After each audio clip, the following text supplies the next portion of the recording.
the next 2 weeks we are going to watch. Pipe dream, that's not going to happen, but he might be able to just do it by just rolling up into Cyril's face. He's trying to prophecy! It's done!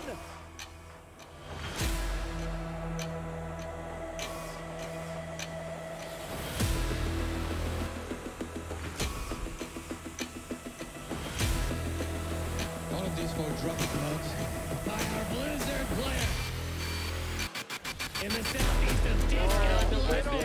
soO down, the mailing block, the majority of them.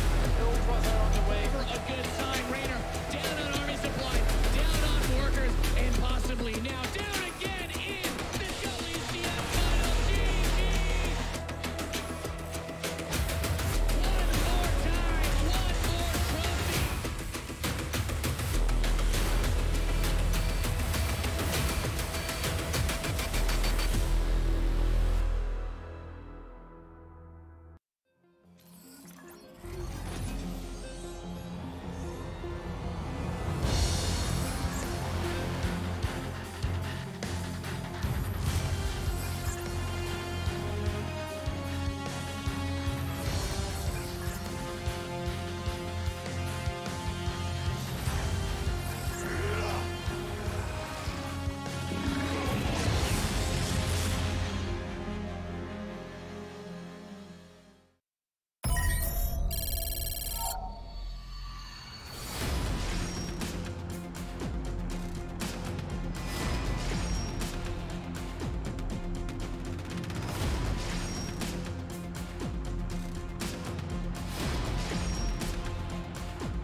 We're back, ladies and gentlemen, here. What a phenomenal series to start off the day as a whole, as we just saw Showtime going up against Dark, and it went all the way. It went all the way in that full best of 5, and Dark was able to eke things out towards the end, but it was anything but a one-sided series, Pig.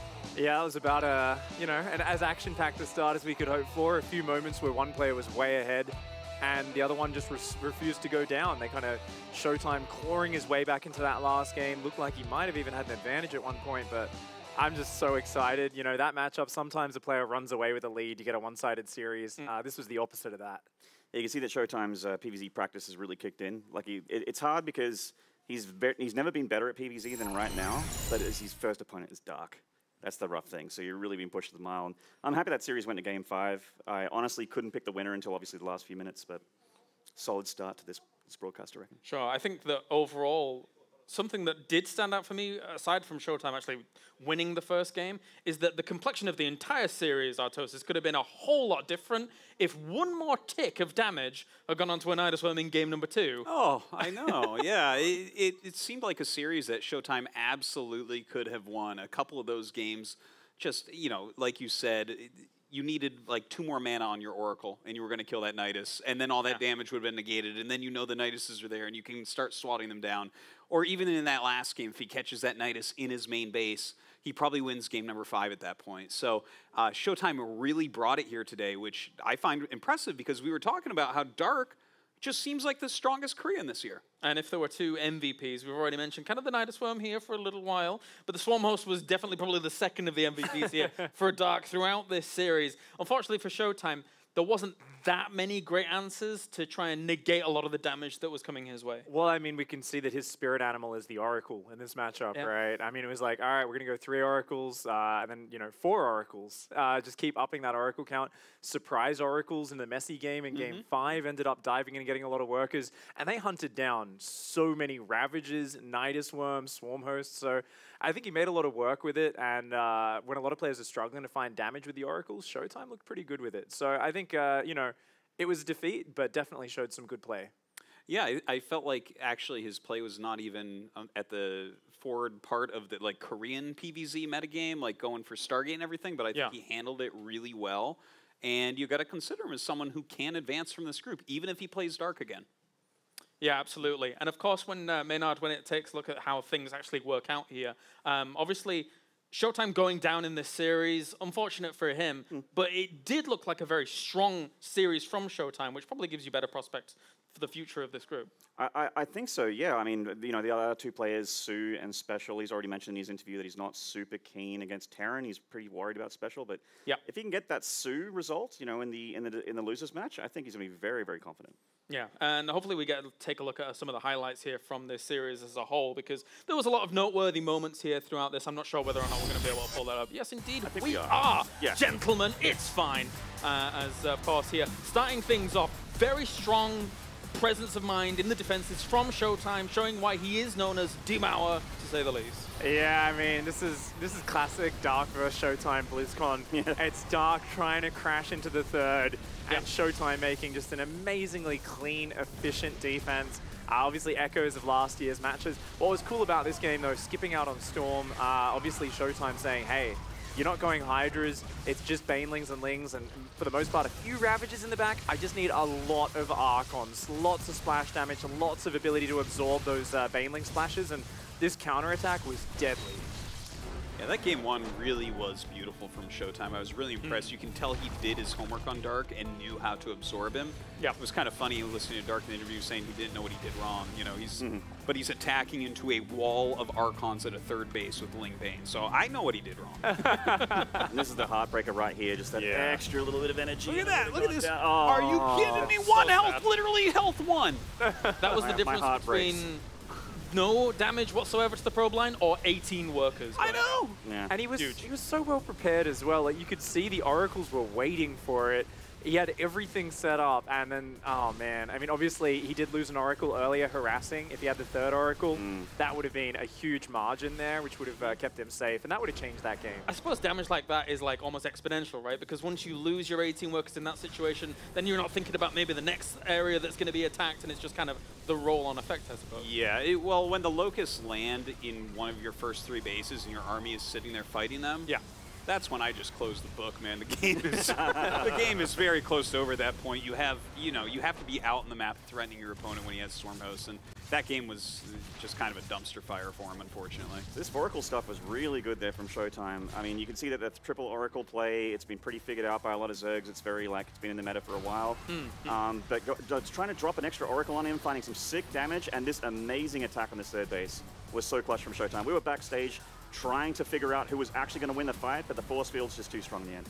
When that fight was going down up towards the third base, I was a little bit surprised at the position he put himself in behind the mineral line. It could have gone a bit sour at that point, I suppose. That whole fight had me on edge, man. Like, every time the Banelings came forward, I was like, Showtime, you've got to react. But he was purposely waiting to the last second to put the force fields down because he wanted to pick off as many Zerg units and then have Dark disengage. So there was a really cool micro dance, and I mean, it was just great micro, and I also questioned the move behind the minerals, but in the end, it turned out to be the right call. Showtime cleaned up that fight. Cannon commitment on Winter's Gate in game number 5, and overall, it got the damage it wanted to do to the natural. How much of a commitment was it, though, relative to what was going on the other side? He then had to deal with the Nidus Swarms, which kind of eventually did turn south for him as well there, Artosis. Yeah, you know, it was really brutal when that one got up in the main base, and Pig was actually saying backstage, and I have to agree that you can kind of leave the spines hitting your wall. It doesn't matter that much. What matters is your opponent does not get past your wall. Yeah. And unfortunately, that's what happened. And it turned into a very tough game against the Stormos. But I got to say, as Nathaniel said, you know, big props to Showtime because staying alive for this long. The Oracles, they were MVP there. They were. And when you're playing Nidus Worm Whack-A-Mole like this with the Swarm Hosts, it just really snowballs. Like, you get one Nidus Worm out, you launch one wave of Locust, it hits the probe line, and then all of a sudden you feel like you're playing catch-up rather than being on top of it. And yeah, started to lose more and more ground here as we're just seeing these Nidus Worms just continuing to find damage. I mean, come on, a lot of people are watching this and are saying, effectively, what are your answers? What are your good answers to this kind of Swarm Host play? Pig, I'm going to direct this at you because it didn't feel like, every time this happened to Showtime, it was almost free damage for Dark to just kind of keep laying down on Showtime. What are some ways he could have dealt with that? I mean, the trick there is to not slide off the mountain in the first place, because what we were watching is Showtime kind of trying to grab a handhold as he fell off the mountain. As Dan was saying, you know, if you're getting Locusts into your mineral lines and you're standing there and fighting them, you're in huge trouble at that point. You need to be out on the map threatening. You need to be able to force those Locusts to be used defensively where you can disengage. Then you get to choose where the fights happen. And he managed to do that towards the end of that game, and it was like, hey, he's actually back in an even, maybe even ahead position. That one Nidosaur we just saw in the highlight clip, bottom corner, you lose your base, you lose a bunch of units, 30 probes are gone, suddenly Dark's got it in the bag. I know Dark is the winner of this series. That's fine. He's moving on to the winners match here. Does this change your estimations of Dark's prospects here for the tournament, considering it was a relatively close series here against Showtime? Well, not really, to be honest. Even though Showtime has shown that he actually could have beaten Dark, Showtime was, I guess, his #1 practice partner was SpeCial, right? And if you're going to find another player on the same level as Dark in these matchups, it is going to be SpeCial. So it makes sense that he is able to put forth such strong games. Is everyone in the tournament going to be able to bring Dark to those lengths to Game 5? I don't think so. Yeah. All right, well, thank you very much, gentlemen, in regards to this series. We're going to be moving on to our next series now here in Group A, as we're going to take a look at how things have been shaping up so far here for Group A as a whole. As you can see, Dark has already advanced into that winners match, and now we will see Showtime going down into the lower bracket match here to figure out exactly who's going to be moving on to the decider later on. And that brings us nicely on to our next match, which will be soO going up against SpeCial. And this, for all intents and purposes, is a great match as well, because you've got soO on one side, our Intel Extreme Masters ZvT champion, arguably a World Championship title in namesake as a whole because of how the nature of Katowice here throughout the year, going up against SpeCial, who undoubtedly, aside from some of his Global Finals results, this, for his circuit performance, was the one where he finally broke that semi-final result to be able to get himself into a finals.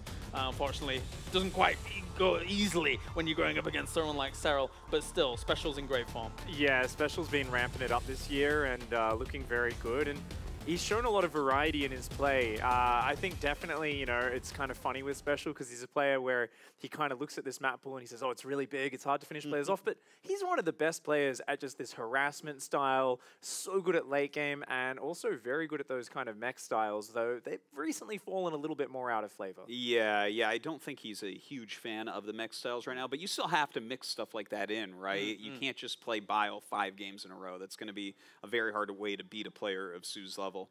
But I think, you know, stylistically, I think this is actually a very good matchup for SpeCial. Like, soO is a player that oftentimes stays on lower tech for longer, whereas, you know, the real problems that we're seeing for Terran players is oftentimes in that very late game. Yeah, it's kind of weird, right? He's graduated to Hive Tech only recently, right? I remember thinking of soO as like the layer tech guy, and he's like, no, I'm actually training Hive Tech, I'm training Infestors and Broodlords a lot lately, which for me is like, I'm like, this is just so weird to see soO playing like that. Maynard? I mean, this is very likely going to be the aggressive Zerg going up against a pretty defensive Terran. Yeah. And even though SpeCial's been very vocal about, you know, you can't play mech, you can only play Bile. I mean, pro gamers all speak in absolutes. Can we be clear on that? It's true. Like, you know, there is likelihood, I agree with Dan, that mech maybe gets thrown in here just to offset the beat of everything, like just don't want to show him your hand all the time. But he's been, like, even though I favor SpeCial in this series, I actually feel he's been so vocal about not liking Zerg that hopefully he doesn't get into his head about it, because he's been really, really not a fan of this matchup in the map pool. He's made himself very well clear. All right. Well, thank you very much, gentlemen. This is time now to take a look at what our players think coming into the global finals as soO goes up against SpeCial.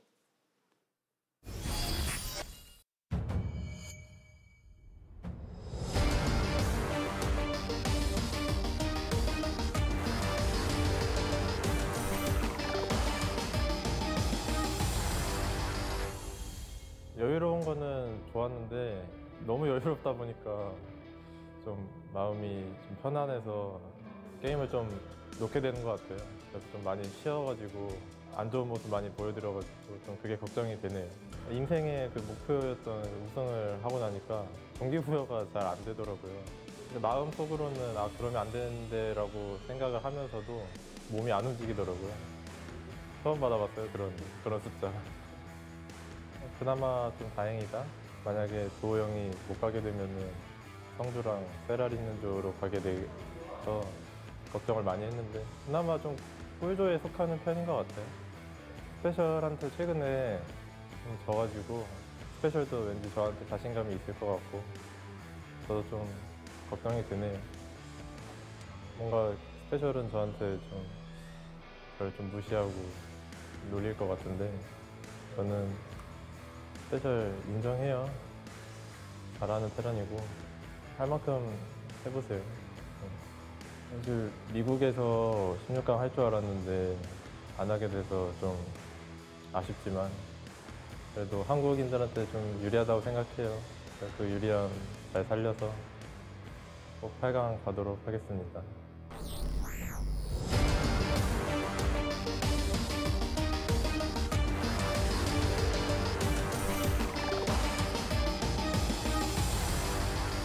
I feel good. I feel like I did well overall this year, but I'm obviously always want more.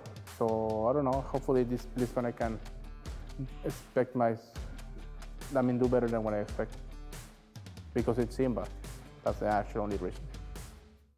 I don't know. I think they all hard. So I really don't care who I play, but I will try my best anyway. So at the end of the day, they're all good. So I have to beat 2 good players to advance anyway. So that's what's gonna happen. I hope. I beat him a lot of times too, so it's not fair to only look at one result when we play a lot of times. So I don't know. I think you see 50-50. I beat him, he beats me. We'll see. Like I really don't like looking stuff like that. I just think they're all good, so I don't know. They're all hard to me, so I really don't like to think someone's a god or someone's trash. I just play and he wins, he's better, this is I lose. I'm bored. Simple as that. I always prepare very hard for BlizzCon. I always do recently. Somewhat well. I did top 4 to top 8, so I'm expecting to at least get top 8 again, but it's gonna be rough, but I think I can do it. I've been practicing hard and I've been having good ideas, so we'll see. He beat me last BlizzCon, last time we played on BlizzCon, so I think it's my time to win in BlizzCon. I never beat him on BlizzCon. I beat him in other tournaments, but it's not as important as BlizzCon, so I want to beat him.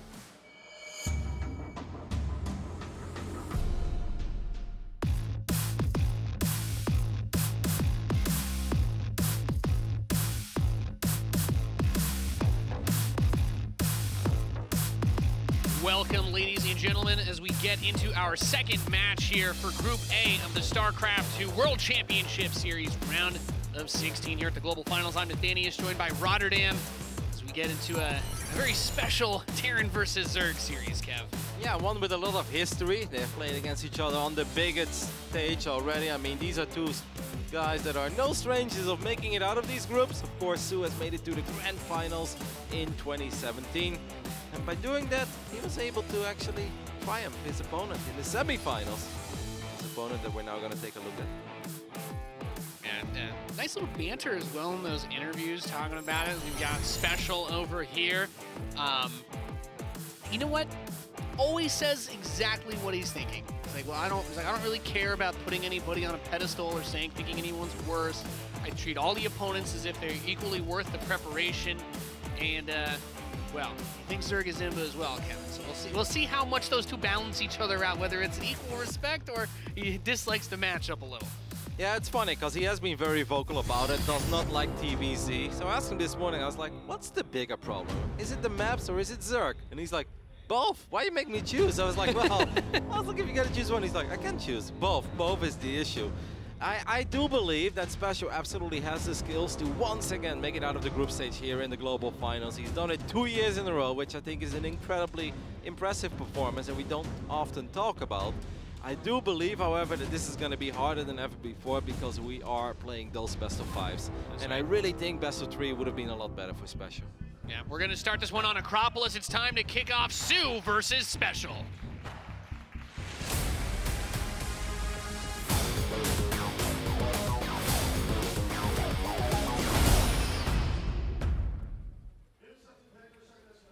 In the bottom right, our first player here, the Korean Zerg in red. Chivo, soO.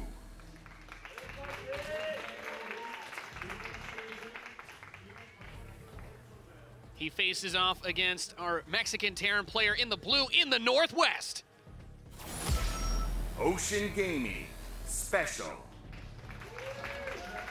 I just want to bring a series up that happened in this very studio just a couple months ago during GSL vs. The World, where SpeCial was actually able to eliminate Reigner of the tournament. The same Reigner that has eliminated SpeCial in a couple of the other tournaments in the WCS circuit.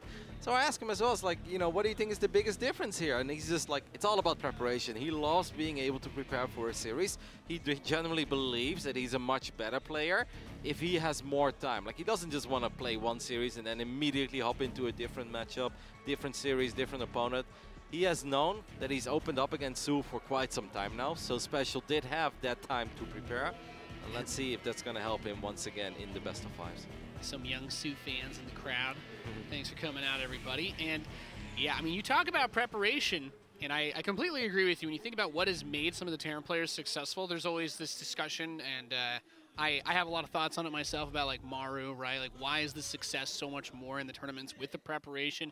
Seems to be very good for the Terrans, and we're not at this point yet, but I did hear a rumor about a strategy that we might see from SpeCial in this series that I'm personally very excited about, and I'm wondering just how many crazy builds he might have for an opponent like soO. I think that's the biggest strength of Terran in this matchup, is that you have so many different openers, whether it's with Banshees, Hellions, Hellbats, Battlecruisers. You see almost everything in a long series like this when it comes to TVZ. Yeah, what I'm a tiny bit worried about for SpeCial is that, like I said, in the past, the previous years at the Global Finals, he would show up, have an amazing build for one specific map, do it once, do it twice, but that's the only time you can really bust it out. Now, in a best of 5, you're going to have to play at least 3 maps, if not even 4 or 5, if your opponent takes a couple as well. And I'm just kind of afraid for Juanito that he's going to run out of unique builds eventually. And I do believe that was always his strength, at this tournament in particular, showing up with stuff that even if it looks the same, at the highest level in StarCraft 2, you know, you can't always just be like, oh, he ends up with Marines and Medevacs and tanks. What's so special about it? But it's all the different ways of being able to get there and trying to get an economic head start. And even if he busts out all the special builds here already, he's going to have to go up against Dark afterwards. So, like, do you then have new unique builds? And what if you lose that one and you end up going up against soO again, right? Like, only how many times, Nate, can you have unique builds as a Terran player? Yeah, you really want to just keep the Zerg player guessing, right? Like, when you do a Hellion opening, the Zerg is already going to be thinking about, okay, well, there's a certain number of strategies that could be coming up. And what's interesting here is that this Zergling sees something that should tell soO something is weird. Because 2 Hellions came out, and you're like, okay, well, that's normal. But then the Zergling saw that it was put straight onto the reactor, the barracks again. And we see the fusion core and 2 more gases being taken. I'm just going to give a shout out to Showtime because he totally told me that this is what was going to happen. But it's going to be Battlecruisers, Kev.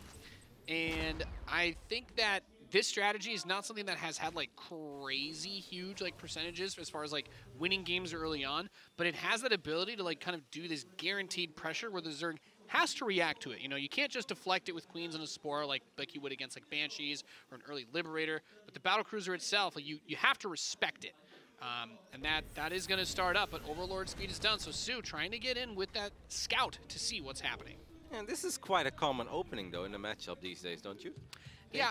Oh, the second starport is what I was waiting for. I thought it was a little bit late, but it's not going to time out where you just warp in the 2 at once. But the goal here is basically to try and deny a Spire and then just snowball an insane amount of BCs. Crazy. If you don't get a Spire out quickly against this build and you're not doing some sort of all-in, like, he's very vulnerable right now. He only has a handful of Marines and 2 Hellions. Exactly, but how likely is it that SpeCial's able to avoid this Overlord from scouting the second Stargate or Starport route? I'm not sure that it's the biggest deal anymore, just because the lair is not done. So if there was a Spire, if he went straight for a Spire, Battlecruiser is guaranteed to be able to get to it, right? Like, if he just scans him, he's like, okay, I'm going to try and click on that.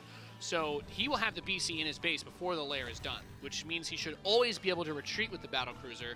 And now that he has the extra one coming in, as long as he's on top of where Spire's being built, he's got a lot of pressure potential with this strategy. I actually kind of like it. The first Battlecruiser jumps to the other side of the map, and it seems like soO is not in the right place because that was a single queen only. So this is a very nice start, I think, for SpeCial. Yes, it's already very nice. Think about it this way. There's also no creep connecting the bases, right? So this Battlecruiser can chase a lot of these down, put on this pressure, brings all the other queens over, but you're going for 2 at a time. You need Corruptors to deal with this. Like, you're going to have 3 BCs putting on pressure very soon. Now the Overlord sees the second starport, and this is one of those builds that if you are not 100% ready for it, it's so hard to defend against this build. Yep, especially because he also made a couple of roaches that are not going to be super useful. Now the economy of soO is very good. There is the Spire. The Hellion spots it immediately, so that's going to be quite nice as well. You warp in your next BC straight there. Do you feel like when it's 3 BC time, is that like the goal time moment for SpeCial where he really wants to get insane damage? Because, yeah, this first BC was cute and all, but it's safe to say that he needs a lot more than what he got so far. Well, I tell you what, this is one of those few times I can say I have been in this situation quite a bit. And once you get to that, I think even just 2 battle cruisers can push back a lot of queens. The number to deal with 2 is something like 12 queens, basically, before they can just start with that damage they do against ground is insane. But if he gets all 3 battle cruisers together, well, you're going to have a blast fighting against queens. You right-click on that Spire. It is super dead, Kev. And now it's just queens trying to fight against 3 battle cruisers, but there's 2 more on the way. Yeah, that's going to be crazy. We'll see. It's going to be very important to keep these BCs alive. Of course, a lot of mules have been dropped.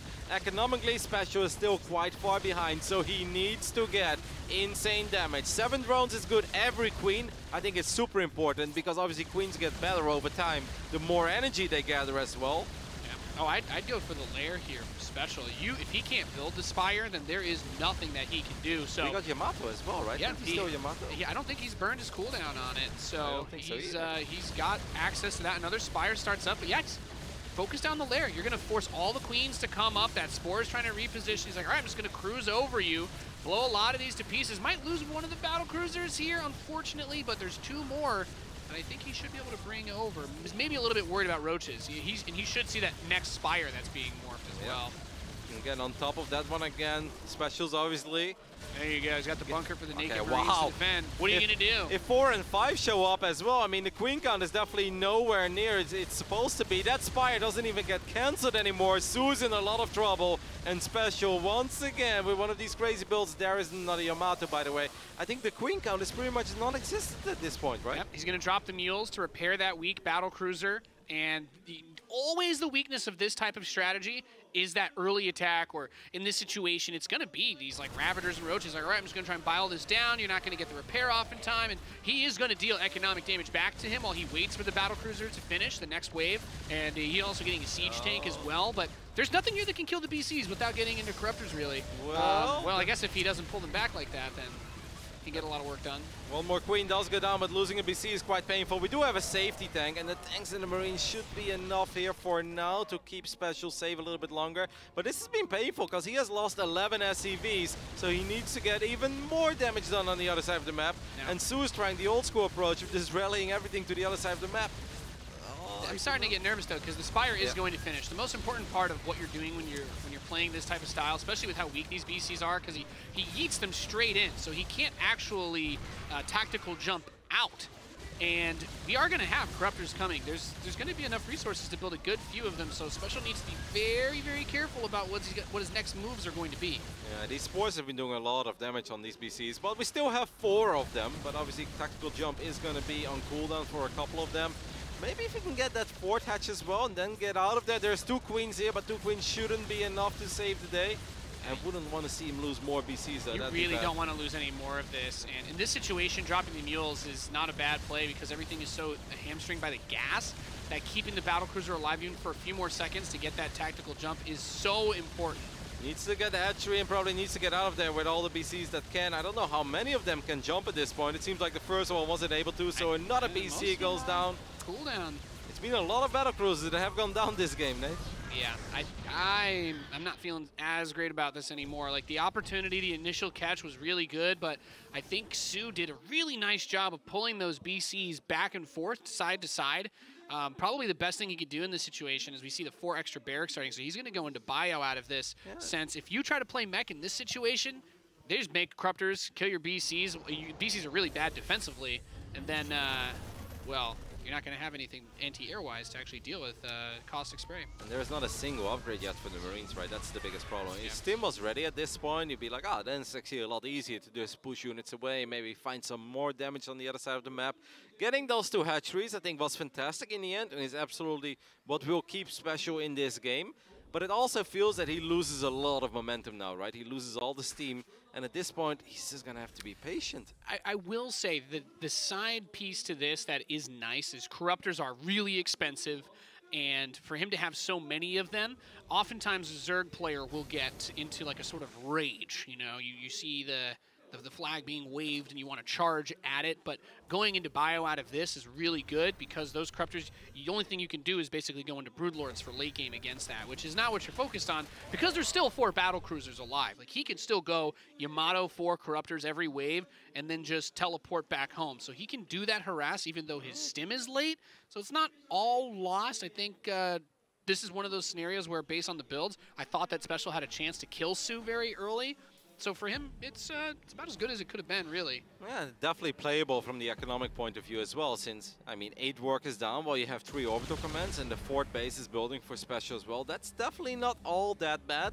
And then even if soO's supply is gonna skyrocket soon, because he's been building a lot of roaches with 1-1 upgrades, those are just roaches, right? And roaches, we all know, do eventually fall off. It's important not to lose any PCs here, and one of them does go down, so that's rough. A bit sloppy, but... Yeah, the interesting thing about this is the roaches against mech, like, maybe there's weird opportunities, right? Because if he goes Cyclones, if he does this, if he doesn't have tanks, but Marines, like, Marines are going to be pretty good at defending against this type of army with the tank support as well, especially. So those battle cruisers are... You really can't afford to lose them at this point because they're the only thing that's keeping soO on the defensive. I must say, it's going to be hard for soO to find good openings though, right, with his roaches. Like, obviously, these fights are going to be off-creep. The Baneling nest only now has been slapped down, so it's going to take a long time before Baneling speed is done.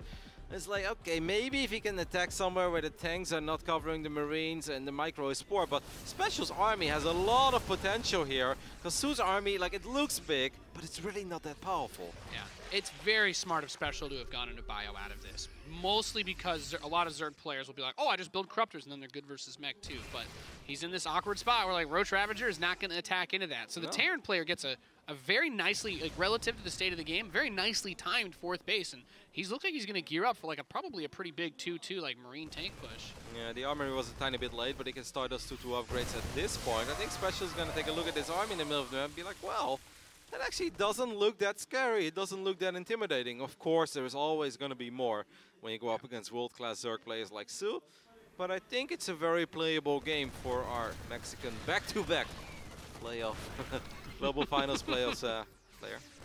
And let's not forget, he still has battle cruisers. This army, though, in the middle of the map could get dangerous to bring the tanks out like this. Corruptors are going to actually go for the medevac, so they have to run away. They cannot heal these forces, and the tanks get completely swallowed up. I think a bit preemptive of a move out for SpeCial, considering the lack of those 2-2 upgrades that we were talking about, Kev. But also against Roach Ravager, you kind of want to get past that 160, 170 supply mark before you actually try to push. It's really funny how those bio armies work right against roaches, but at one point it just feels like all of the roaches melt before they even get in range. But it felt that SpeCial's army was actually, or could have been, a lot bigger than what he truly had there in the middle of the map. That wasn't everything. He left a lot of forces at home, and the BCs were not there either, which can be somewhat useful as well to at least soak up some damage. The medevacs don't go down immediately. Yeah, it felt like he got a little ahead of himself there. And now there's an opportunity for soO. This army is pretty big. We've got without creep spread, like, Baneling speed is about to finish up, so go for the softer third, since it's not where the planetary is, perhaps, but we've got something. His whole army is actually coming over to deal with this drop. And then you remember why bio is good in these situations versus Zerg too. Yeah, and roaches are not that nice to deal with medevacs. Obviously, the Corruptors can start chasing them around. But all of this is quite good for SpeCial, because he just lost a lot of units in the middle of the map, so he wants to rebuild and get a slightly bigger army again. Those 2-2 upgrades you were mentioning, well, they're getting close to finishing up. So the next fight, it feels like there's a lot more potential, because +2 missile attacks was never started for soO. So he's going to have an upgrade advantage as well. Yeah, he's got the tanks line sieged up behind, so he wants to bait the Zerg army into this, but unsieges everything, and he's going to retreat from this position. This is why those tanks are so tricky to use. Really good with the changelings responding that army, but the battle cruisers at the same time trying to go to the north side. Corruptors get one of them. He's going to drop the Yamatos now. Gets 2, teleports out. Bleeding these BCs out, super risky, but when you are soO in this situation, you have to keep that Corruptor count up. But now he's going to go for the Greater Spire. So finally they get that extra value. Yes, you open with a bunch of those Corruptors that can't do too much, but now they're going to become that end game army that says, hey, you've got siege tanks? Well, nice. Nice for me.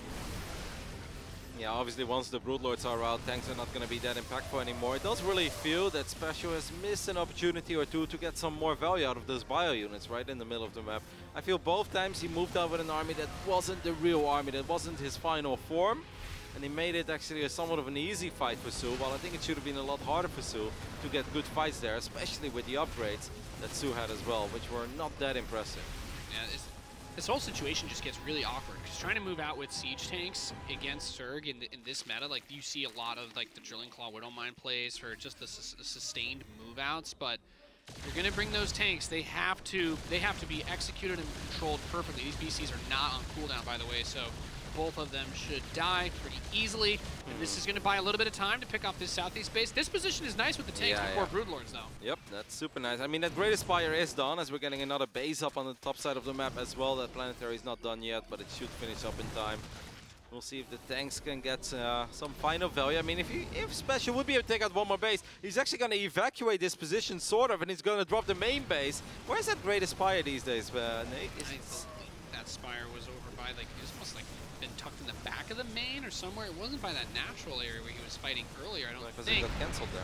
Yeah, Hive is still hurt from the earlier phase of the game, so possible pickoffs there. We see the Marines sprinting over towards the north side as well. Baneling Nest possibly at risk there. This is all really important because he doesn't actually have anything that can deal with the Hive is down. The Hive went down, so that's a massive pickoff, of course. That hatchery on the top side of the map goes down as well. So SpeCial's finally finding the damage that he's been looking for quite some time. What I'm curious about is where's that Spire?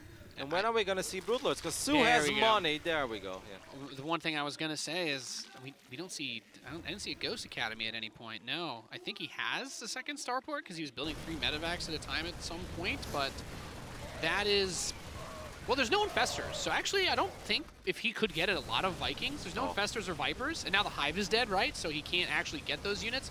Building Vikings wouldn't even be the worst thing to do in this situation. And economically right now, it's suddenly really sick for SpeCial because he's got a 5-base economy and he's been picking up hatcheries left, right, and center. The main is gone. He was able to get a hatch on the top side of the map. So soO right now is going to get aggressive with his brutes, and there is still a little bit of money in the bank for our Zerg, but not enough to lose 6 or 7 Broodlords and still be okay in this game.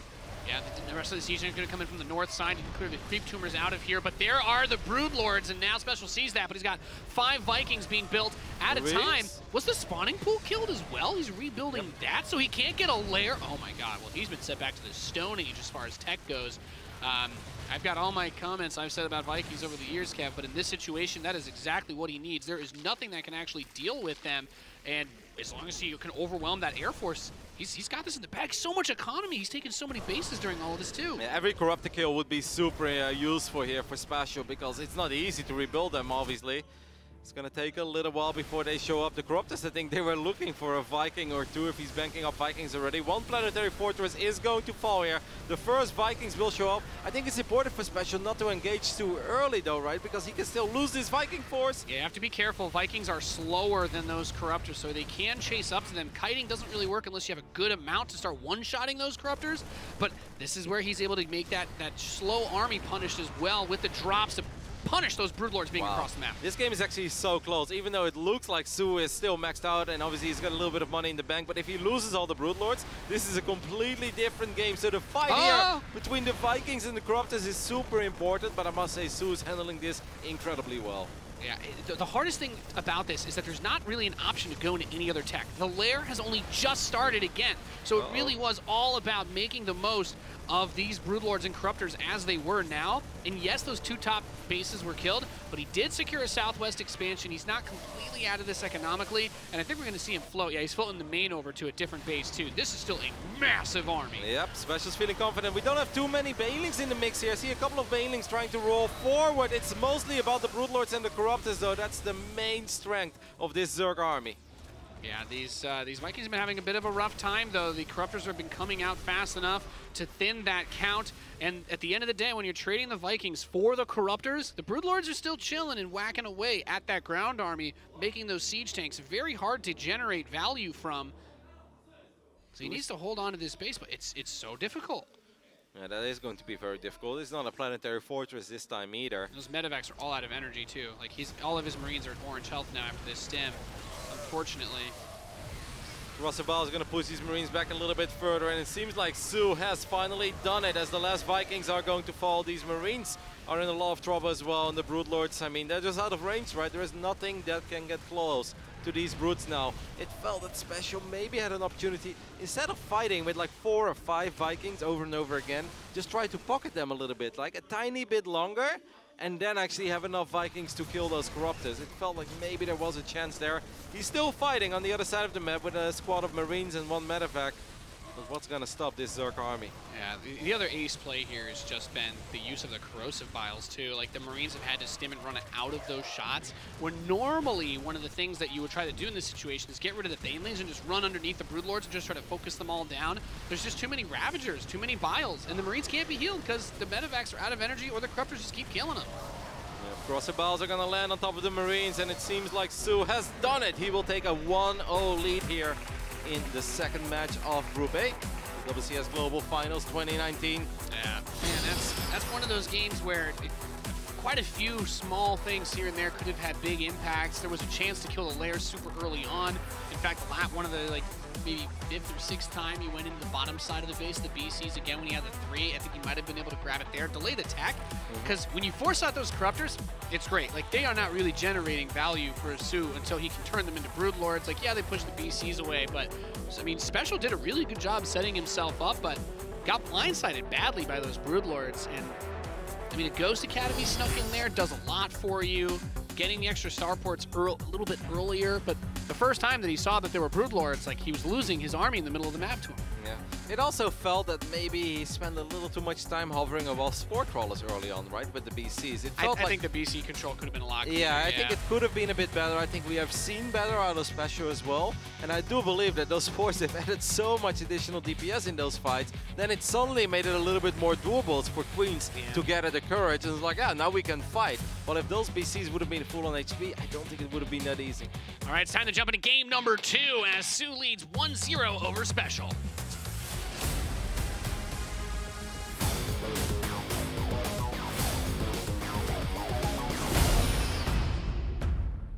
In the top left, we have the Red Zerg player leading 1-0.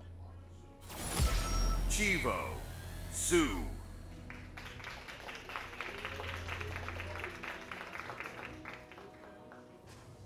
He faces our Blue Terror player in the southeast, trying to make it work with those battle cruisers.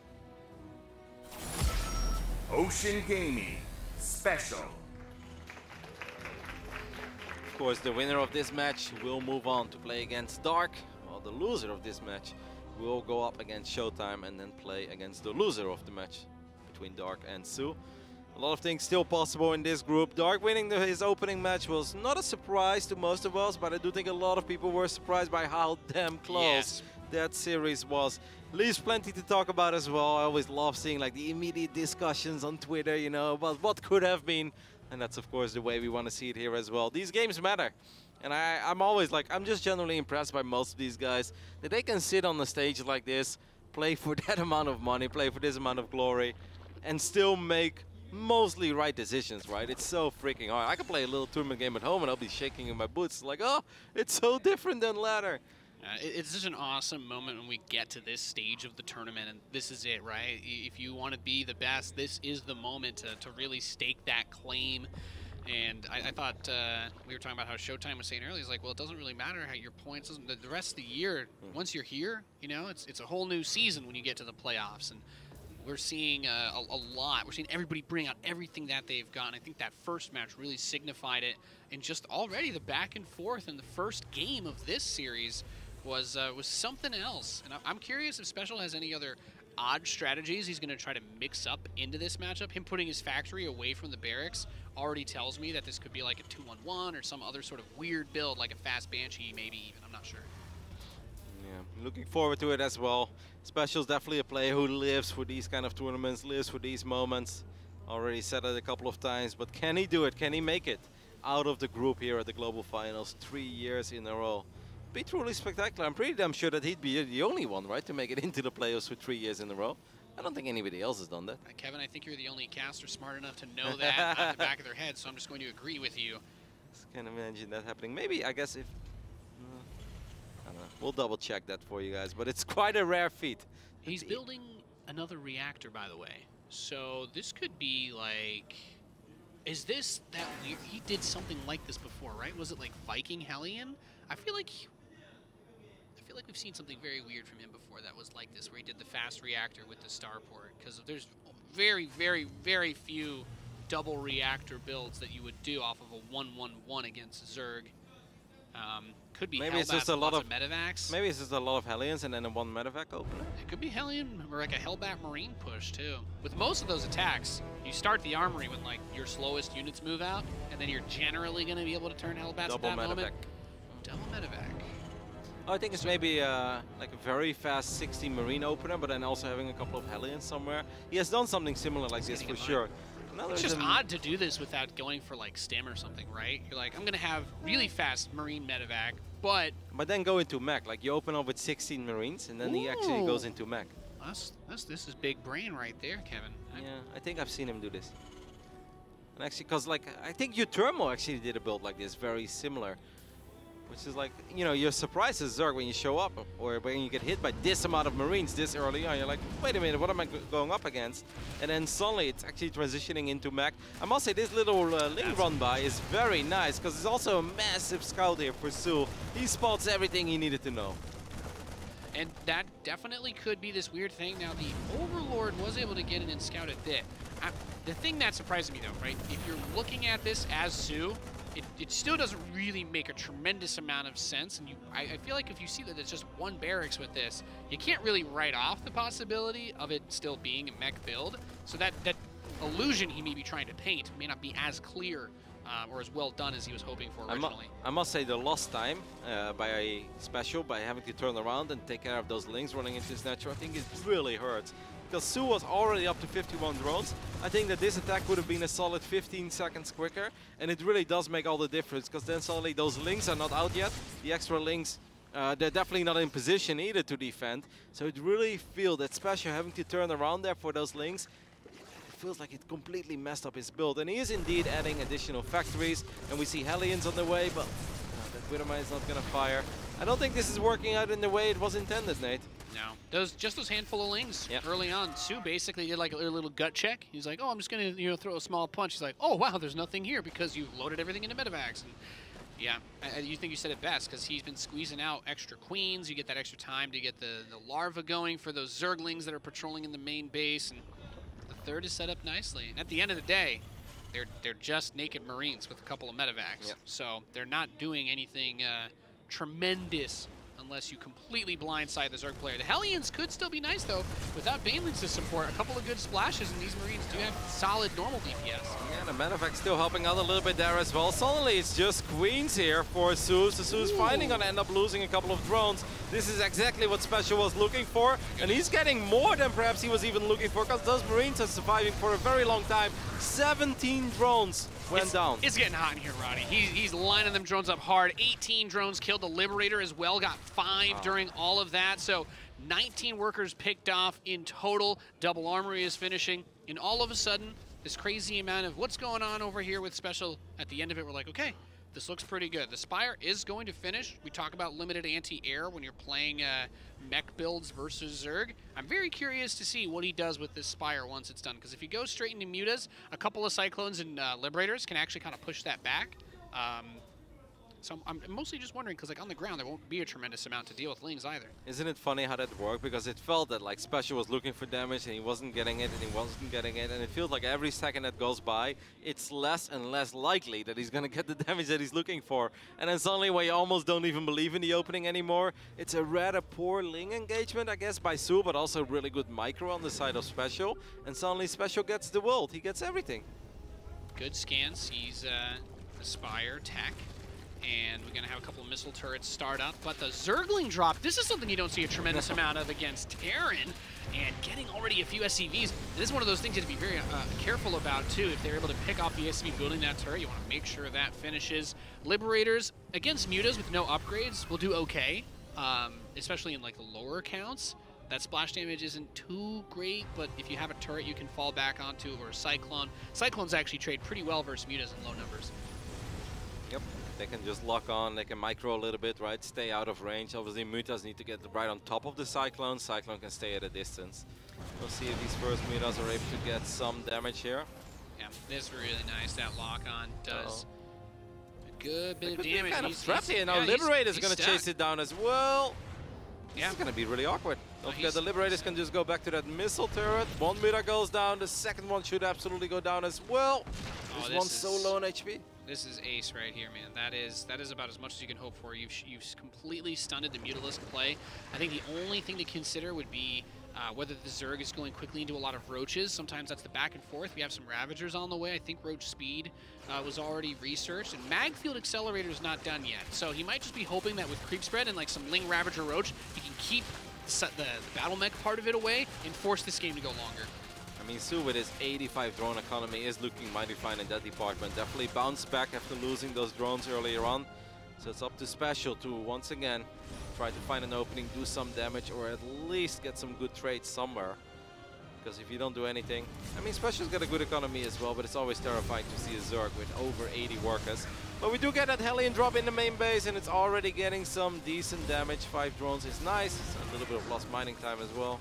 Yeah, and there's scouting information made there as well. Multiple starports being added, as well as a fusion core. So could be SpeCial thinking about... I mean, Hellion Cyclone Battlecruiser is actually a really fun, powerful style that he's made pretty good use of, but I feel like so many Zerg players, we just don't really see that BC be effective in the longer game. Like, they've gotten quite good at handling it. Could also be for ranged Liberators as well, to support those Cyclones from a distance. 98 workers? I guess he's going to make some static defenses, but 98 feels a little extreme to me. I'm a big fan of big economies, Nate, but 98? I mean... Drones around the world. I guess getting a couple of spores and spines here and there will be nice. Like, soO has been spending, has been floating quite some money as these mutas do get locked up on. And the Roaches and Ravagers need to save the day for now. But I feel like it's absolutely on purpose that soO is floating this money. He's waiting for that Great Aspire to finish up, and he doesn't want to just max out on Roaches if there's no reason for him to do so. He's like, well, I'm not going to fight off creep. I'm not going to put my tournament, or not going to put like this game on the line with one attack. So he's just keeping a little bit of a bank, and he doesn't really want to spend money on units he doesn't truly need. Wants to get those Broodlords out. All right, well, some Hellbats from that drop getting into the main base, doing a little bit of damage. I think some of the army kind of poking around in that south central area, but it's 3 battlecruisers being made at once, and he has that +1 ship weapons finishing up soon. So just trying to buy time for the BC transition. But Corruptors are already coming out, Roddy. I must say the working count on both sides is insane. 95 against 94 workers. I know SpeCial, obviously a big fan of TY, known as a Terran player who likes to build a lot of SCVs and never really stops building them. But this feels like the armies are going to be quite small when the worker counts are this massive. If he can pocket like 6 or 7 battlecruisers and then the Broodlords show up and he's like, oh yeah, you're not going BCs this game, I'm fine, I don't need to have a big Corruptor escort, then this could get ugly really fast. Those battlecruisers could Yamato down the Broodlords and pave the way for the ground army to move out and get some serious work done, because soO's got all these workers, but it's not like he's completely consumed the map. Like, SpeCial's been able to stay on par with that economy, as you were just saying. He's got so many workers of his own. Yeah, he actually has a worker lead at this point, as these Hellions are going to get taken out. But once again, soO is not really scouting. soO hasn't been in the main base for quite some time. Now we do see an Overseer morphing. I'm not exactly sure where that is, but it would be very useful for our Zerg to get a little sneak peek in the main base of SpeCial. Because if he doesn't have any anti-air though, I mean, then those Broodlords are going to be useless, because Broodlords can't fight battlecruisers. No, they cannot. Very nice that he got the ship weapons early on. I would have hoped to see him get +2 really ship. Good. Oh, that's so good by SpeCial, denying that Overseer from getting into the main base. You do not want him to know you're building battlecruisers, because I think the Corruptor count is still almost nothing. Like, he hasn't been thinking about it. He's getting 2 right now, but he's got no supply anyway. He's I think there's already out. 6. Are there already 6 battlecruisers? Is he going for no, those are 4, 5, and 6 as far as I know. Say once you get up to, if you can get 6 BCs without there being like 14 or so Corruptors, you are going to be able to do a lot against this army. Because the one thing as well that we didn't see from soO in the last game, not really a focus on Vipers or Infestors, which are going to be like your real apex predators of the BC. Otherwise, they can always teleport out. I mean, I think soO is one of the greatest Zerg players of all time, but he has never really struck me as a guy that's fantastic with spellcasters, right? Of course, he will make an Infestor when he truly has to. Another denied Overseer. Okay, maybe it caught the glimpse there of the BCs, but I have to be honest, Nate, when you said if you can get up to 6 BCs without it being scouted is really good, I'm like, how's that ever going to happen? Well, we're almost there. These tanks are a little bit exposed, so the tanks will fall. But is there enough free supply for soO? Actually, a couple of Roaches going down there was a good thing for soO. He's going to yeet onto these Broodlords, and I feel like this is definitely a little bit bit gung-ho from him. We've got 10 Corruptors on the way, and those BCs, 18. they need, oh yeah, now up to 18. They need a retreat path as those Biles start to hit them. Now you do want to make sure you get rid of all of the Broodlords with this army so that your Cyclones, your Hellions, because theoretically, if he gets rid of all the Broodlords and he falls back to Cyclones, the Cyclones will keep the Corruptors from actually getting up onto him. But you need to be very careful with that control. Instead, he chooses to lock on all the Cyclones to this hatchery, so he'll be able to pick that off pretty easily, but you really need to be delicate with those BCs. He sent them straight home. I think that's really important. Losing that many battlecruisers at this stage of the game, well, he'd just be super dead. Yeah, he's going to build 3 more, so we're basically going to end up with an absolutely insane amount of BCs. You see the barracks being rebuilt now as well. I guess he ended up losing his scouting barracks in the middle of the map somewhere. Man in the missile turret's going to get paid some overtime kev. He's queuing up quite a bit of those. He's like, well, I just need the anchor point so that you can't just bull rush me with Corruptors. How many Corruptors do we have out right now? Because he was building 18 at a certain point. I mean, soO's economy is massive, and I think that soO kind of likes these kind of games a little bit more scrappy, because once again, I don't feel that he's necessarily the best Zerg when it comes to Infestors and Vipers, but I do think he really likes going like eye for an eye, toe for a toe. It's like you kill my base, I kill yours, and we just kind of keep going back and forth. As long as he keeps the game simple. Yeah. I mean, it's just, look at the army of SpeCial right now. What a weird tap. It's 9 BCs. All he needs to do is kill the... Okay, well, he's got too many SCVs, I'll say that much. But if he kills the Broodlords and he has the turrets to fall back to, the Corruptors can't do too much. So now, without Infestors, without Vipers, like, Abduct will cancel Yamato, and you can't teleport while being abducted. And Fungal Growth, you can't teleport while you're doing it. And of course, you know, Neural Parasite is very strong. But even if you have 1 million Corruptors, he's going to be able to teleport back behind the turrets. And, well, you can't build 1 million Corruptors. So the turrets will actually be able to push it away at some point when you build enough of them. I must say I find it weird that soO doesn't have that much gas, considering the fact that it feels like he's been so rich forever, and he's super rich in the minerals. Gas-wise, he's starving a little bit more, even though he hasn't really been building any of those spellcasters yet. SpeCial's going to try to keep up the pressure, find a few more drones here and there. This may not seem like much, but over time, this does really add up. And even though the banks look big, you're like, wow, soO's so rich, 3.3k, 900 gas. That's gone in no time. Like, if one bad fight, you can't even rebuild your army. So these little Hellion run-bys, they do really add up over time and are absolutely worth it. I'm so happy. I love the Hellion run-by, but he's going into Ghosts, Roddy, and those, when you're kind of running around with air forces like this, really good caustic spray onto this planetary. Cleaning up this base is extremely important in this phase of the game. But Ghosts are fantastic in these situations. The snipe is going to be so useful against these units, and I'll just say it.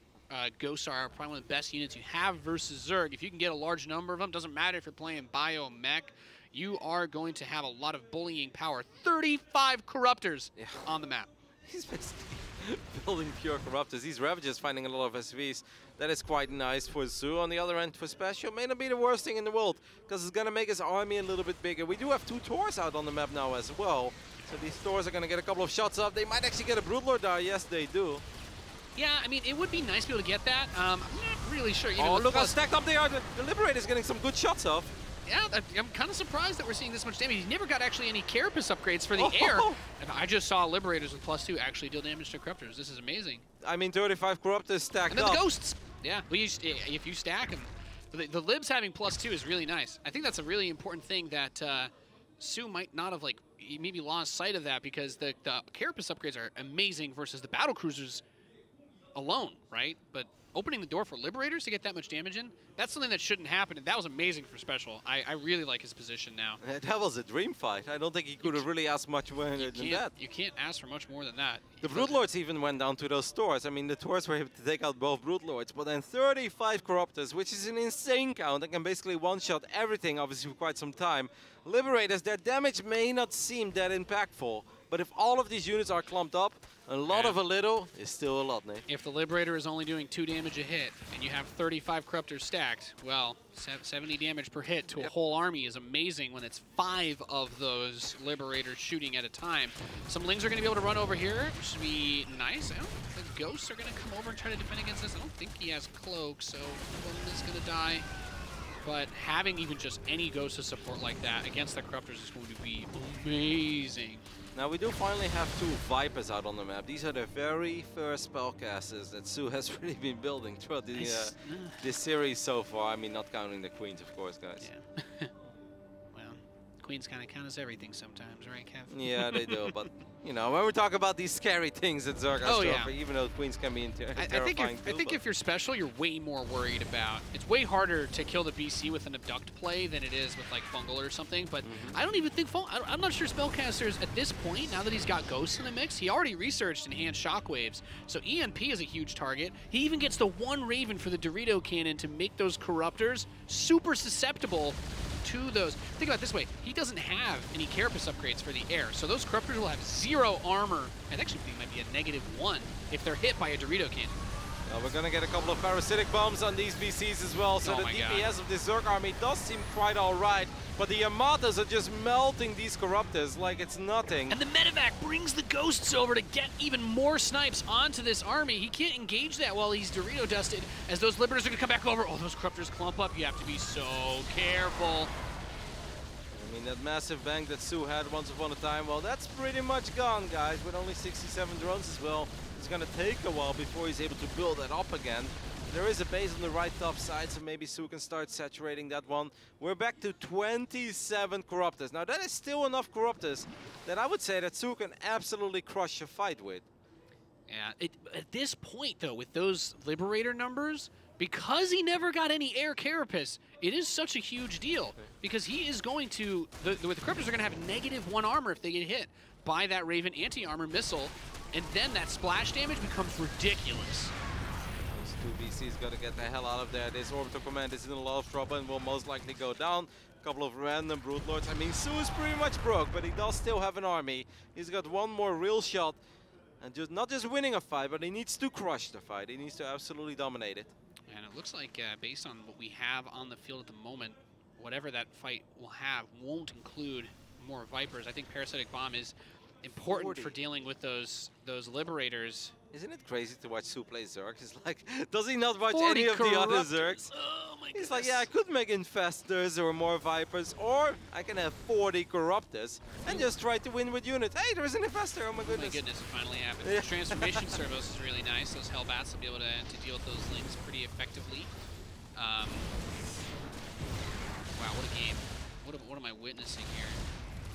40 Corruptors against 12 Battlecruisers, that's going to be the fight. I mean, 10B. It's amazing because if he gets the anti-armor missile and gets this fight where he wants with the Corruptors clump up at all, he's going to slaughter that Zerg army. But if he gets a good spread, the anti-armor missile doesn't hit, and he gets like a fungal or something in there, or infested Terrans, with those 40 Corruptors, special dies instantly too. Yeah, 6 Infestors is definitely some potential. All of these Liberators are going to move forward as well. If the Lips can get on top of the Infestors, that'd be massive. Here we go. This is very well, or could very well be the game-deciding fight. Yeah, we have the Infested Terrans on the right side. Battlecruisers going for the Yamatos. Liberators are going to unsiege, and I think he's just going to try and take this, but getting hit from all angles definitely not going to help. The Liberators not able to get the damage done that they're looking for just yet. We still have 6 Battlecruisers alive. That 40 Corruptor count has been reduced to 14. Everything is going to die. He's going to teleport the BCs out. He saves 5 of them. And when we talk about low eco games, Kevin, I'm not really seeing many mineral patches available for either player, but there is a base down on the left and the northeast. He's Ghost. He's Ghost are getting a couple of snipes in there in the end, picking up a few more Corruptors. That's quite big. No, like, it still feels that soO maybe has some fresher bases, right? I think the biggest problem is Special needs another base. He needed another base a while ago. That's where 40 Corruptors are nice. They're pretty good at killing command centers, especially when they lift off to try and run away. Comparing that fight to the fight we saw before, where all 35 Corruptors were clumped up, like that was a disaster for soO. I think this fight was much more beautiful, right? He avoided the Liberators with the Infestors, was able to make sure that a couple of infested Terrans participated in that battle as well, landed a fungal, and then Corruptors were basically coming in from every single freaking angle, and that just made it so much harder for Special to get any of that splash damage on these air units. Yeah, the Battlecruisers are always going to be best doing those run-by hits, and I think Special thought he was going to win the game with that fight. In my mind, if you're a Terran player with Battlecruisers and you're going to take a head-to-head engagement, you should expect that the game is going to end at that point, because you're most likely going to lose some of your BCs. And if you had instead, say, floated them over towards the left side of the map while doing another Hellion run by, you can maybe focus down a hatch or two, Yamato some units, teleport back out, and kind of continue to play this war of attrition. But another base gets sniped. That was the main command center, so he's losing orbital count now, which means his potential for even getting income off of mules is going to start to decrease. I love how the two newest bases in this game are basically right next to each other. That command center is almost scouted by creep. I can't really blame soO for thinking that the right top side was going to be the main target, because it felt like that was going to be the freshest base. Now suddenly we have a Terran base right next to the Zerg economy at 9 o'clock. I think SpeCial maybe playing a little too close to the chest with his army, because he's continuously keeping his army away from the base that he's actually taking. And soO's like, oh yeah, well, I'll just float over here and kill that command center. And then SpeCial runs his army over there while he takes a base back on the other side. And then it just flips the other way very quickly. soO still has a little bit of money in the bank, so he can make a few more roaches to be safe against these Hellbats. The armies are quite close to each other in the right top side of the map, so keep a close eye on the mini-map. We are looking at this Hellbat fight. It seems like SpeCial got a cancel on that base of soO. These Warcrawls are going to go down as well. I like that he's bringing SCVs with the fight. I mean, a lot of these BCs, they're obviously super tanky, so they'll take damage, but if you can repair them during the fight, that can really have a big impact, especially if these battles go on for a long time. Yeah, 100%. Those ghosts in the medevac are incredibly important. If you could get an EMP onto the infestors, that'd be so nice. And the reason that medevac is also really amazing is like all the Ravagers come over, they're like, oh, let's kill the ghosts. No, you can't. Nice try. Oh, Viper gets picked off immediately as well. Burrowing drones in front of Ravens, 2019. Well, soO losing 23 drones, that can't possibly make him happy. And of course, two bases technically, because he tried to get the base underneath this one as well. So at this point... Oh, that was fantastic. I still am a little perplexed at the commitment to the air. I feel like in these situations, like Zerg has like really good tools for dealing with stuff like BCs once you start to get the infestors in. And like if he had tried to go into like more Thors or something, I'm not entirely sure that there'd be a whole lot for soO to deal with on the ground army level with like Liberator support, but boy, this is sure made for a hell of an interesting game, Kev.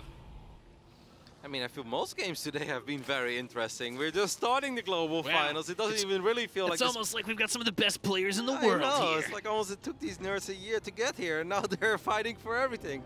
No, it's really good. This is obviously the way we want to see these games play out. We don't want to see too many 6 or 7 minute games. We've had plenty of those throughout the year, and that can be StarCraft as well.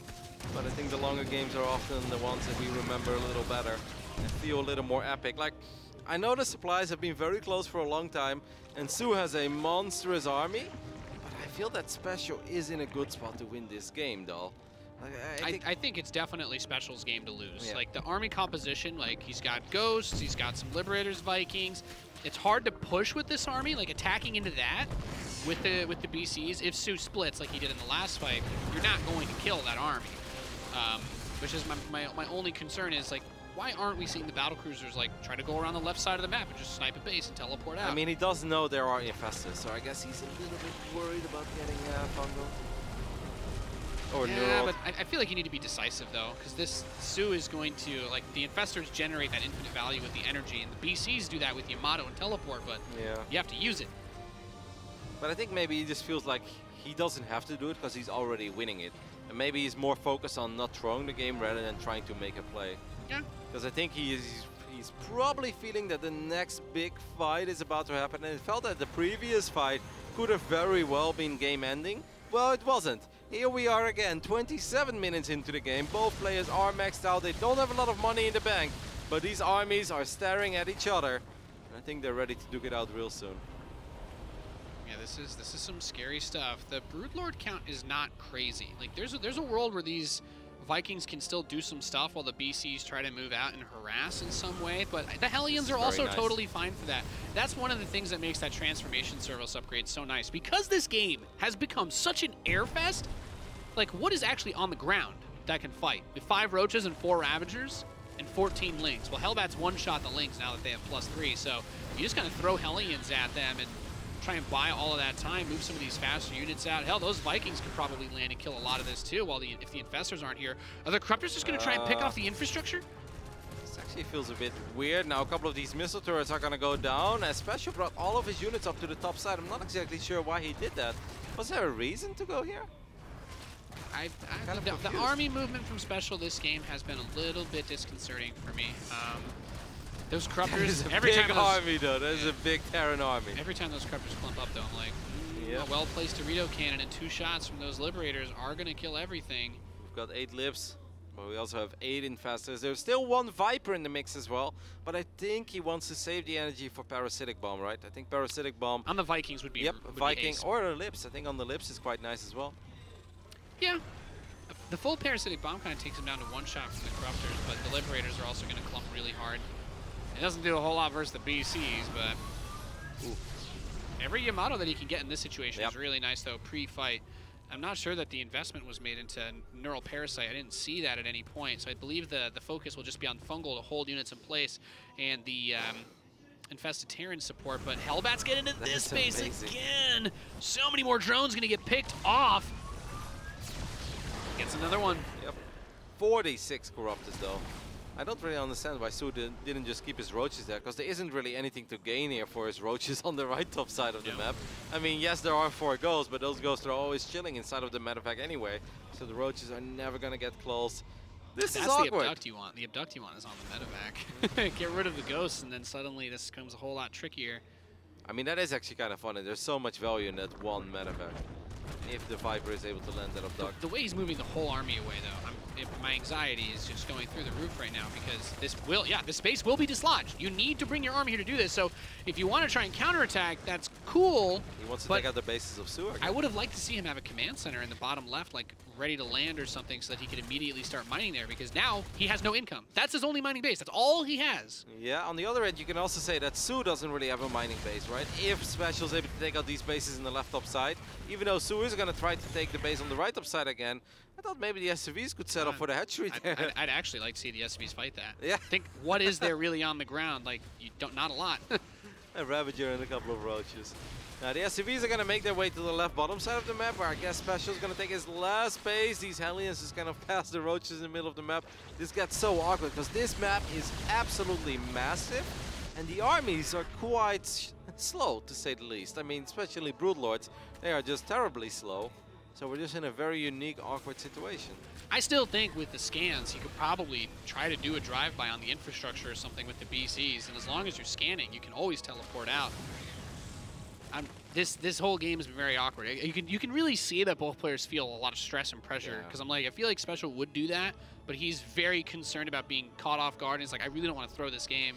These games are so draining as well for players. Like, that's something I think we often underestimate as viewers and even commentators, but it's like, it's so mentally draining to be playing a game for 30 minutes, because even though we might see moments where it's like, for 3 or 4 minutes, not too much happened in these last 3 or 4 minutes. As a player, you're on the edge of your seat at any given moment, because you know one bad engagement and all your hard efforts, well, they were for nothing. It's all gone.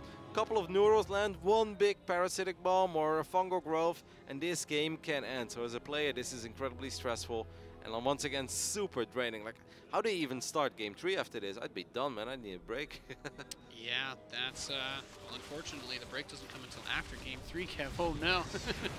But, yeah, I think the coolest part about this, like, looking at it practically, is that both of these armies could easily win, like, controlled properly. Like, if he clumps those Corruptors too much, eats a bad Parasitic Bomb, gets EMP'd, like, SpeCial wins, like, hardcore.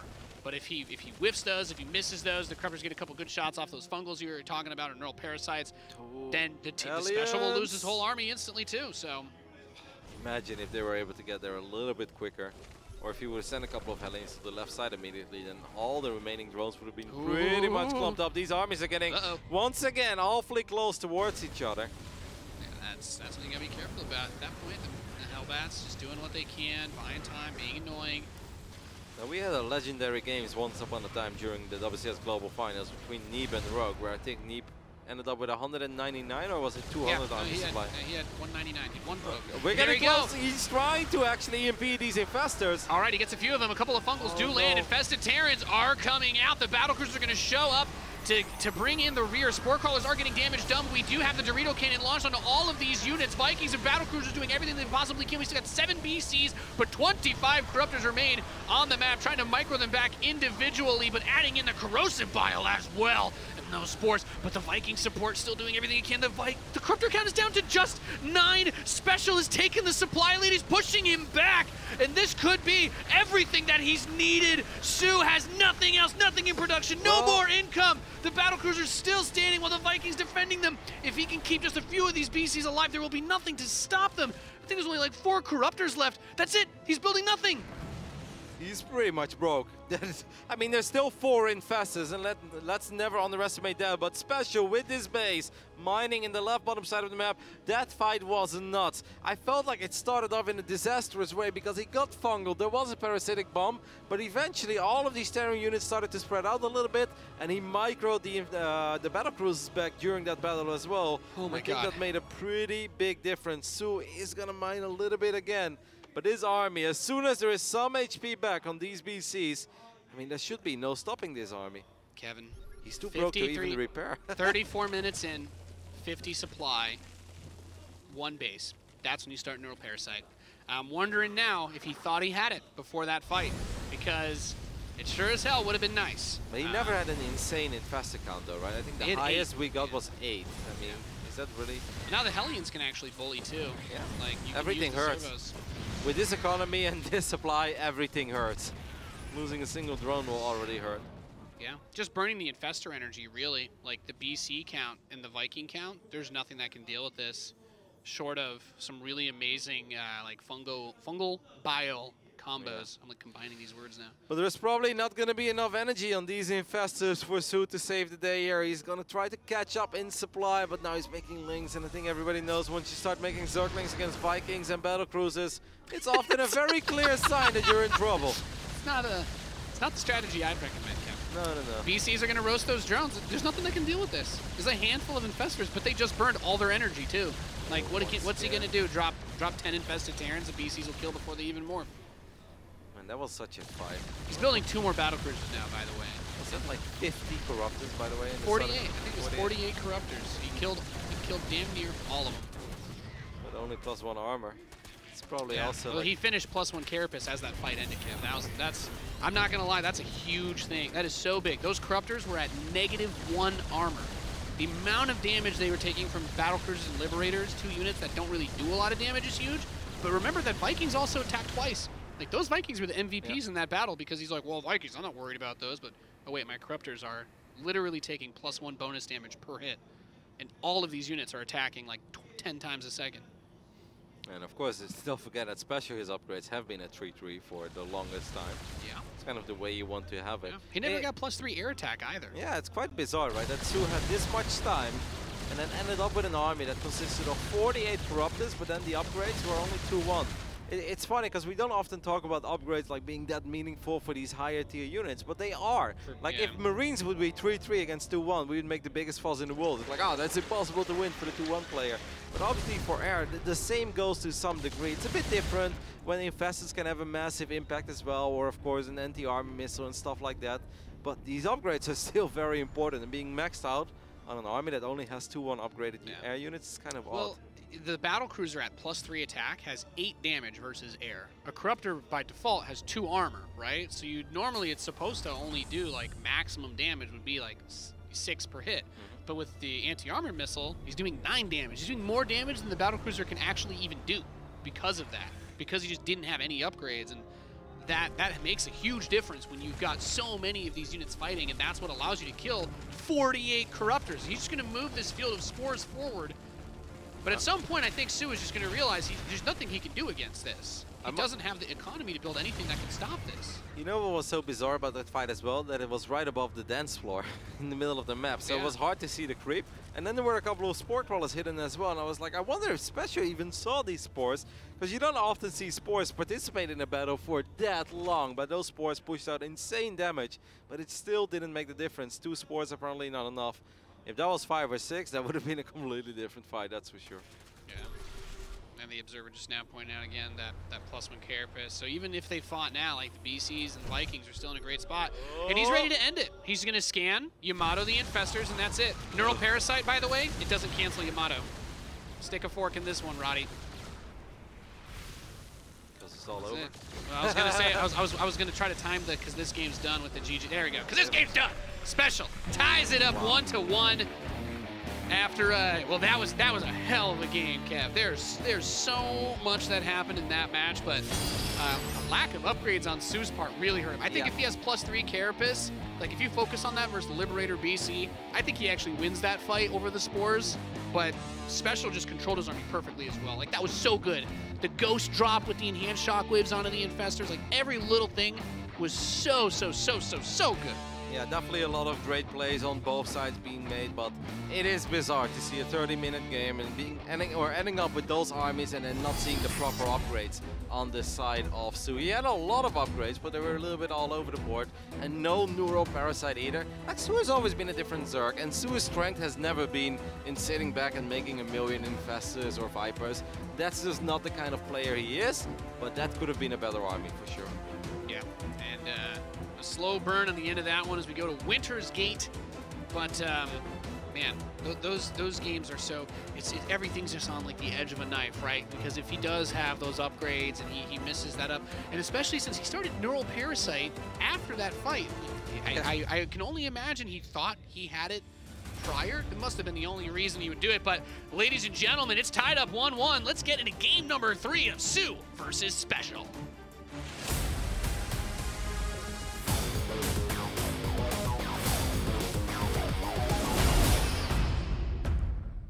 In the top left, our Zerg player from South Korea.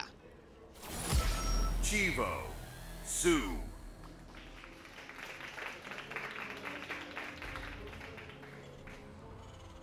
And in the bottom right, our battlecruiser building Mexican Terran player. He is Ocean Gaming, SpeCial. This actually reminds me a little bit of GSL vs. the World, where Juanito walked around telling us how much BC suck all day long, and then he played against Raynor and he just kept building battlecruisers. So it's kind of funny how he likes to talk about how much he doesn't like the unit and how much the unit is just not good enough for what it should be. But meanwhile, he ends up building them every single TVZ, Nate.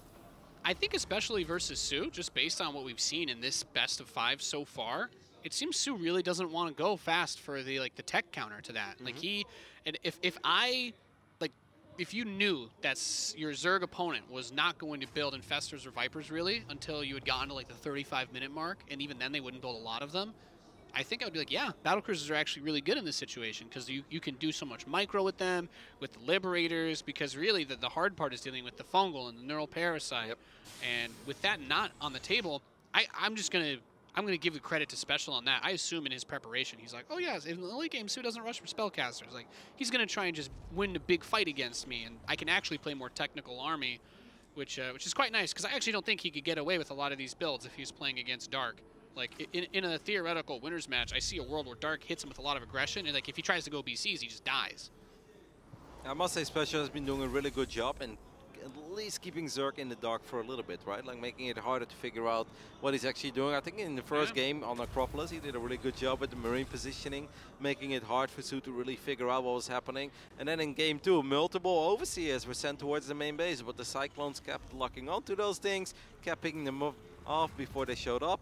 And I mean, being able to get 4 battlecruisers out and 5 and 6 almost done before a world-class Zerg player like soO has figured out that you're building BCs, I think that's quite impressive. Oh, that's massive. Yeah. And actually, you say that, and I'm reminded as well, that game started with a reactored Marine, reactored Medevac opening that did nothing and got delayed by a Zergling run by, and then he still got damage done after with the Hellion follow-up. Yeah, and the Marines were still part of that one too, right? It just felt that like if things could have been even better for SpeCial. It could have been a bit smoother. But this is what I like about games like the one we just saw. There wasn't one moment that really stood out. Like, yeah, of course that start. SpeCial got a lot of drones that maybe you shouldn't have gotten in the end. But then we had multiple epic fights. And it's really impossible to say, like, this is the one key point of this game. And this is why the game went a certain way.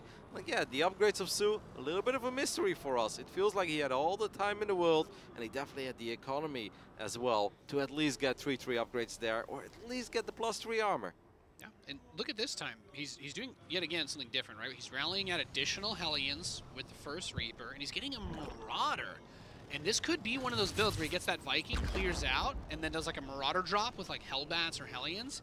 But the other reason, and I'm just going to say this, is random as it might come out, but if you were if you thought there was a chance you might get Nidus, if you build 2 Marauders, as weird as like a build like this might be, you actually shut it down. Like 2 Marauders will stop a Nidus if you were to open it like this and you thought the Zerg might get aggressive in game. Does he have Concussive yet? Because I feel like isn't Concussive supposed to be part of this build to tag those queens? It's not as... I honestly don't think it's that big of a deal. Like maybe he forgot it, but the way that bonuses in speed and slowdowns work, like the concussive shell slowdown affects the queen's speed like off creep, like its base speed, but it doesn't really affect the bonus speed. He is going to get it now, so I guess he researches pretty quickly.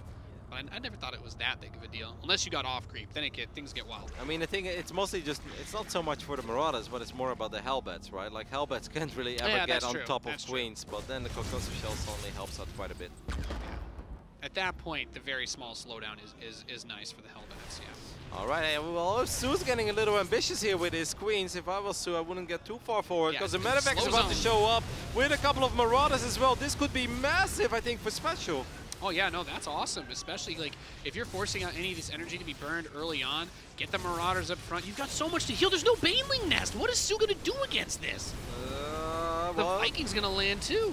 So far, he's just running, Nate. That is what he's going to do. So far, he is just running. Hellbats trying to get on top of the queens as well. All of these links at the right top side are just getting fried. Oh my goodness, the control out of SpeCial uses the medevac to even save the Hellbat that would have died. He's got Hellbats and Marauders bullying the queens. The rest of them get the drones. It's just Zerglings pouring out for soO. That is not going to be able to stop Hellbats with this medevac support. And I think he's got the Baneling Nest, but he doesn't have any Banelings on the field, so this attack continues to just pack a wallop. 10+ drones killed by SpeCial, and he's not showing any signs of slowing down. And look at the HP on that medevac, by the way. I know the medevac is almost out of energy, but he has done a phenomenal job in keeping it alive. GG. Oh my God, SpeCial goes up 2-1. Wow. I mean, that was, he murdered him right there. Just like that, Nate. 38-minute game on Disco Bloodbath. That was awesome, but it can also be a 6-minute game on Winter's Gate. Oh my God. So just getting a little too adventurous there. I think the queens were too far forward. Losing a queen before that fight starts, I think is always disastrous for the Zerg. But I think from that point on, all he could do was run. He had no Roach Warren, he had no Baneling Nest. And all the links that popped, they got fried immediately. And I must say, like, I feel like what Terran players often do wrong with this push is that they get right in there with the medevac, but then the queen's gone down the medevac. You lose a lot of micro potential, and you lose the ability to heal your Marauders and Hellbats as well. I mean, I think SpeCial did such a good job in babysitting that medevac. Yeah, an amazing game. Ladies and gentlemen, before we go into Game 4, we're going to take a quick break. We'll be right back. You're watching the StarCraft 2 World Championship Series.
Welcome back, ladies and gentlemen, to the StarCraft 2 World Championship Series Global Finals, round of 16. We are here in our second match of Group A. Yes, you heard that correctly, because boy, oh boy, Roddy, we have had some crazy long matches, and we are charging along here. This series has been quite explosive, to say the least. Yep, we had a super long game, a pretty long game, and a very short one so far. So what's this gonna be? In the middle, we're gonna get ready to hop into Thunderbird, a map that I would say in general provides slightly longer games, especially in this matchup, but we'll see. I think if you want to play greedy as SpeCial, there's going to be a big opportunity to try and go for one of those builds. Maybe we see soO try to turn on the aggression, because I feel like SpeCial has done a fantastic job, even in the game he lost. He has dictated the pace of this series extremely well. We're going to get ready to jump into this one, ladies and gentlemen. Time for Game 4 for soO versus SpeCial.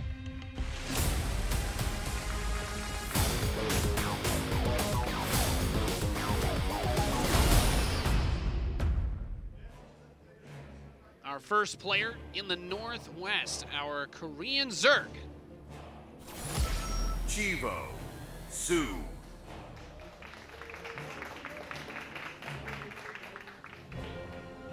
Quite a mountain to climb to try and come back. Can he do it against our Blue Terran player in the Southeast?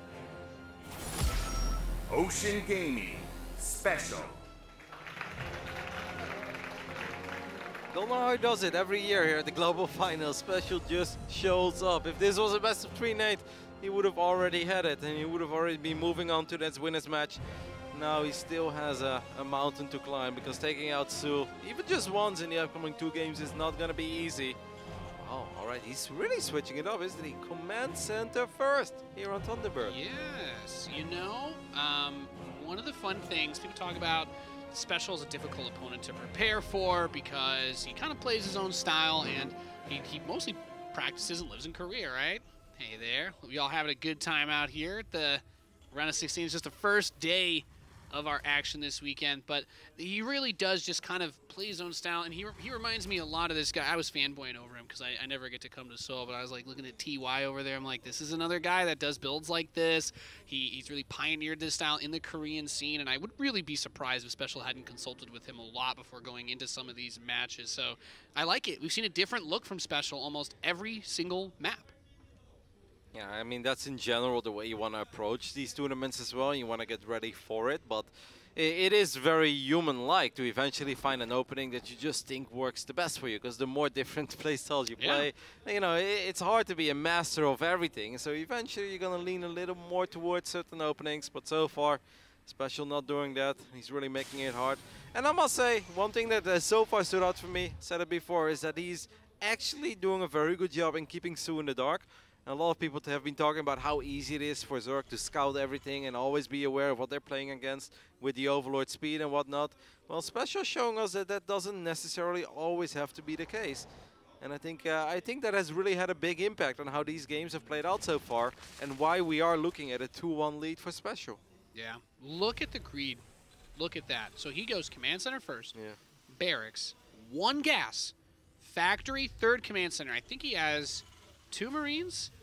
It's 2 minutes and 50 seconds into the game. It's ridiculous. You can't really draft up a greedier build than this. The gas actually makes it greedier, because you're going for this tech with that fast 3rd command center. So you're not even like pumping out Marines. You're not building a bunker. You're just like, well, I'm just going to tech up, because soO hasn't been aggressive all game. He's been on the back foot because he hasn't been able to take control in the early game at all. Even the 1 game that he won, it was that double BC rush where he was just kind of stuck inside of his base defending with queens until SpeCial basically threw too many of his battlecruisers away. Yeah, this is disgusting. This is the pinnacle of Terran greed right here.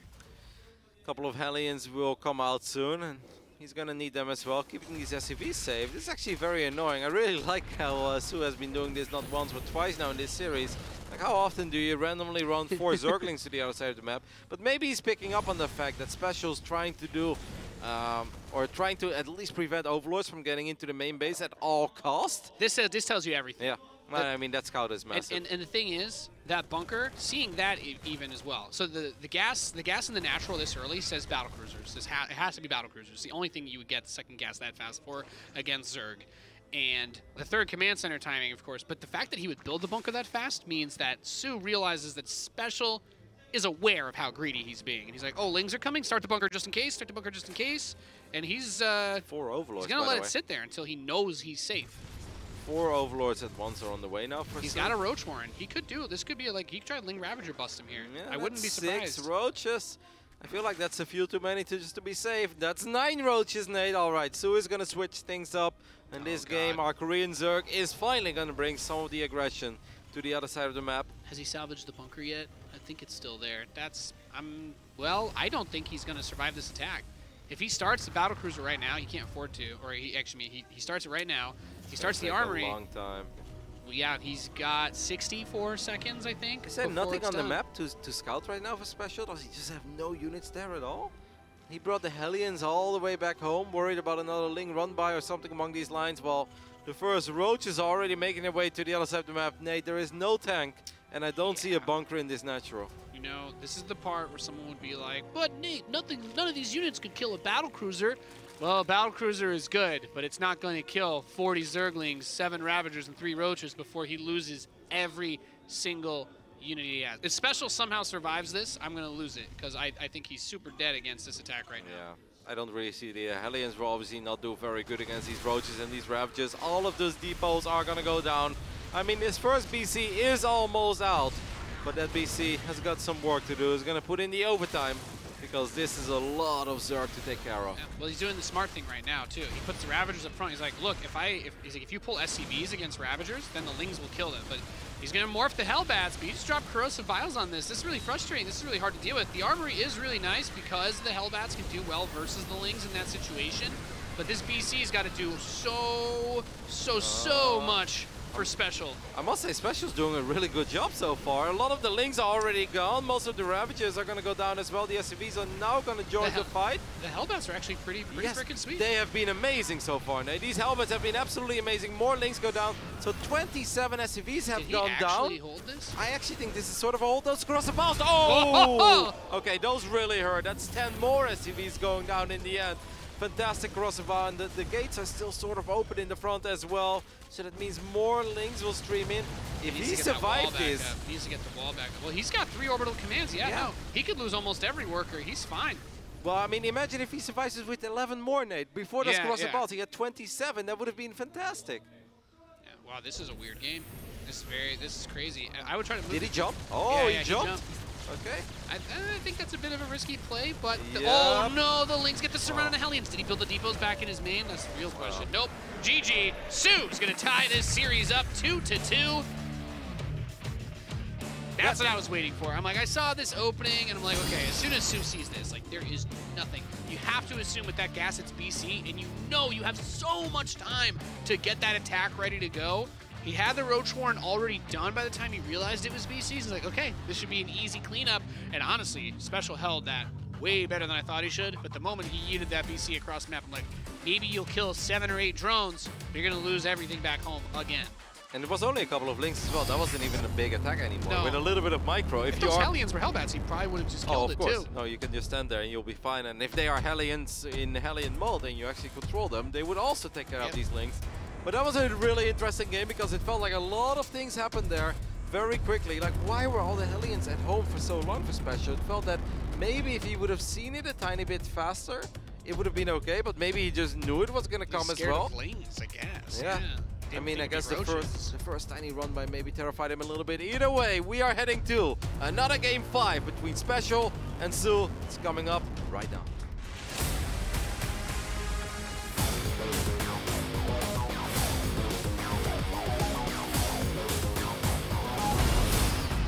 It all ends here for our second match of the day. In the top left, the Red Zerg just tying things up. Chivo, soO.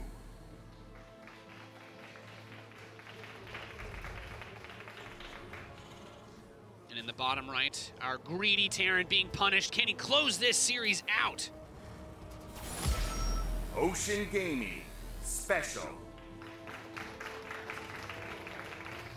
It really feels like both best of 5 so far have been quite the story. Look at this, by the way, a spawning pool first for soO. I think that's the first time in his entire best of 5 that we've seen that.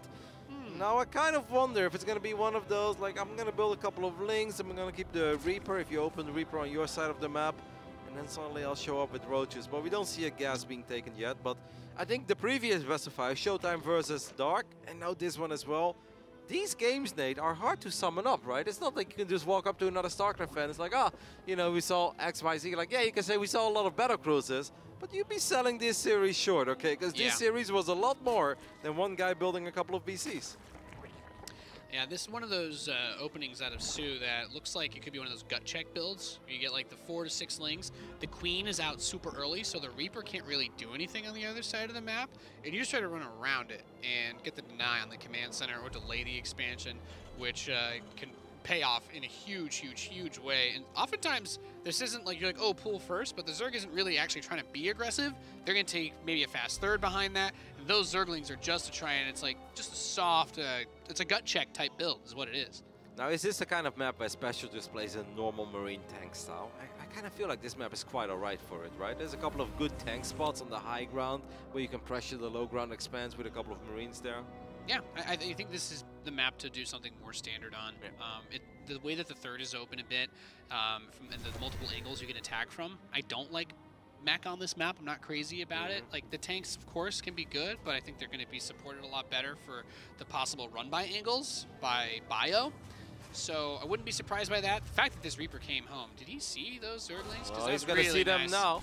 So that's a really huge pickup, too, because if that command center gets delayed, it's so annoying because for Terran players, your builds are very precise. The command center is the depot on this build, so you usually get blocked if that gets delayed.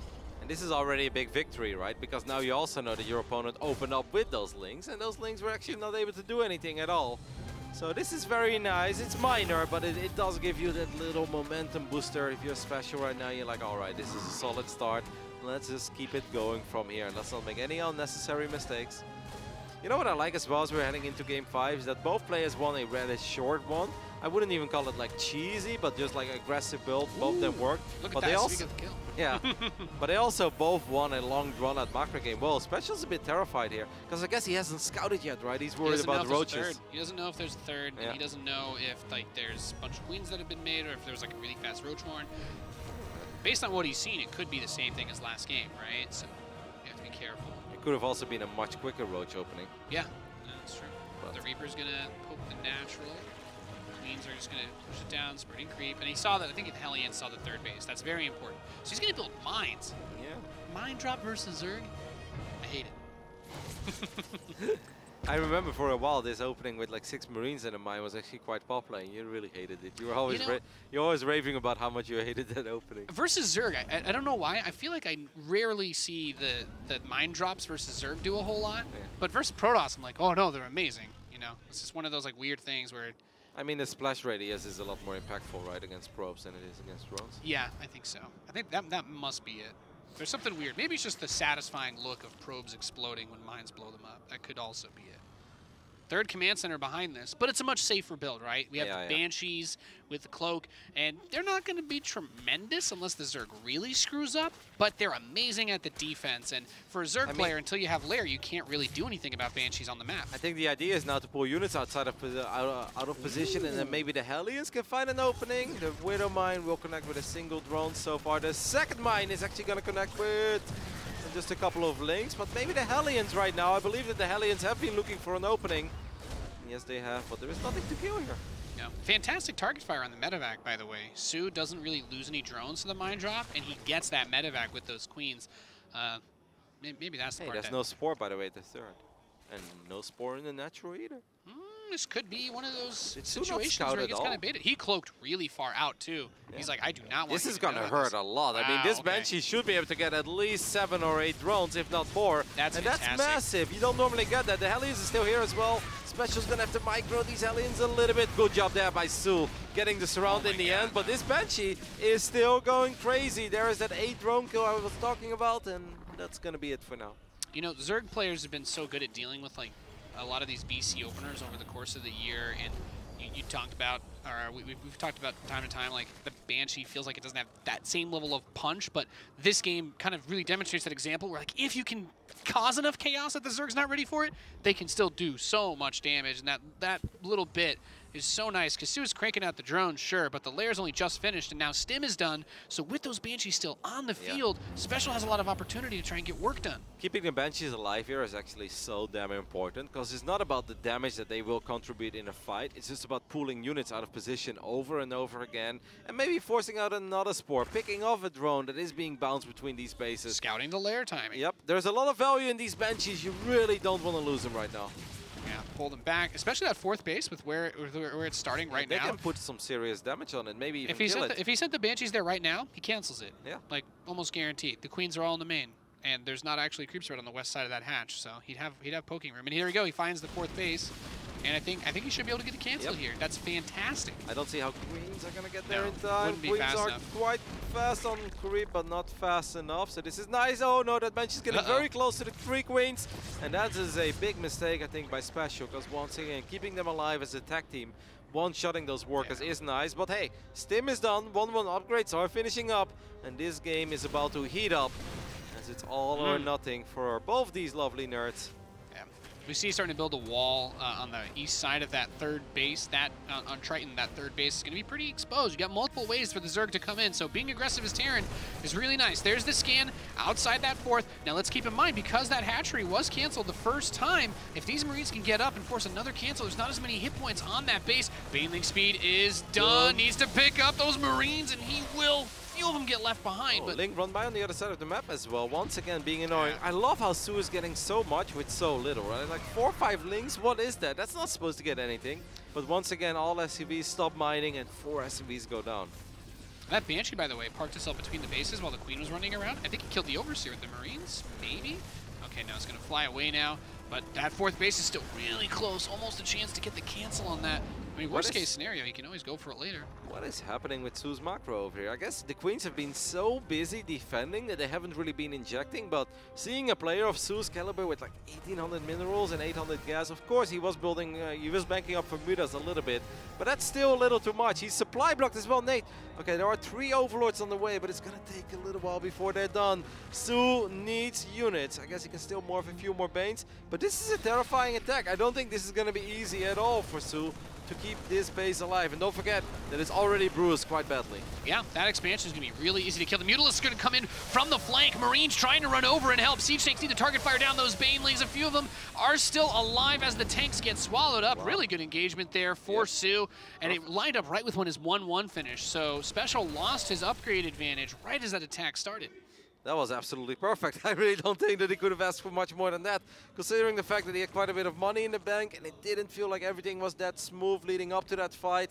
That was very, very well done by soO, getting all 3 tanks, putting the Marines a bit out of position as well with these Mutas, making it easier for the Banelings to connect to the remaining Marines.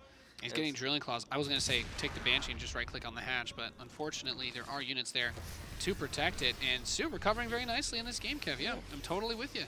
But SpeCial's still in it. With 71 SCVs, he's more than fine. He can absolutely start building up an army. And this is not the biggest map ever out there, so it's not impossible for bio units to make it to the other side of the map to get in some of these dangerous positions that Zerg players want to prevent at all costs.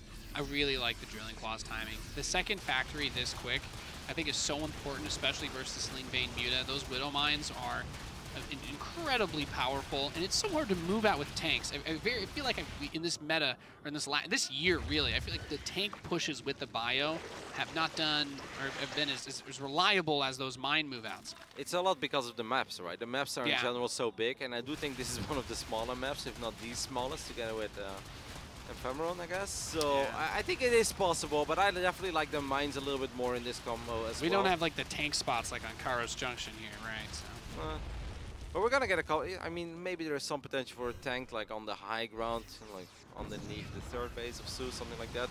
This is nice for soO as well. Just casually fights a tank, but I feel like that's gonna. I mean, if he repairs that and brings it home, I'm like, wow. But, all right, drilling claws is done. Oh, Widow Mines are gonna kill the Thor. Poor Thor. Yeah. Friendly fire. Well, taking this 4th base is really important at this point in time. The concern often becomes about that transition into whether it's like the Ultras or the Broodlords. Because it's still a mostly Marine-based army, right? And as a Terran, you have to ask yourself, what's the point of time where you want to try and, make that late game tech transition, whether it's going to be into the Ghosts or, I guess, battle cruisers if you're special. 100 Zerglings, by the way, right now.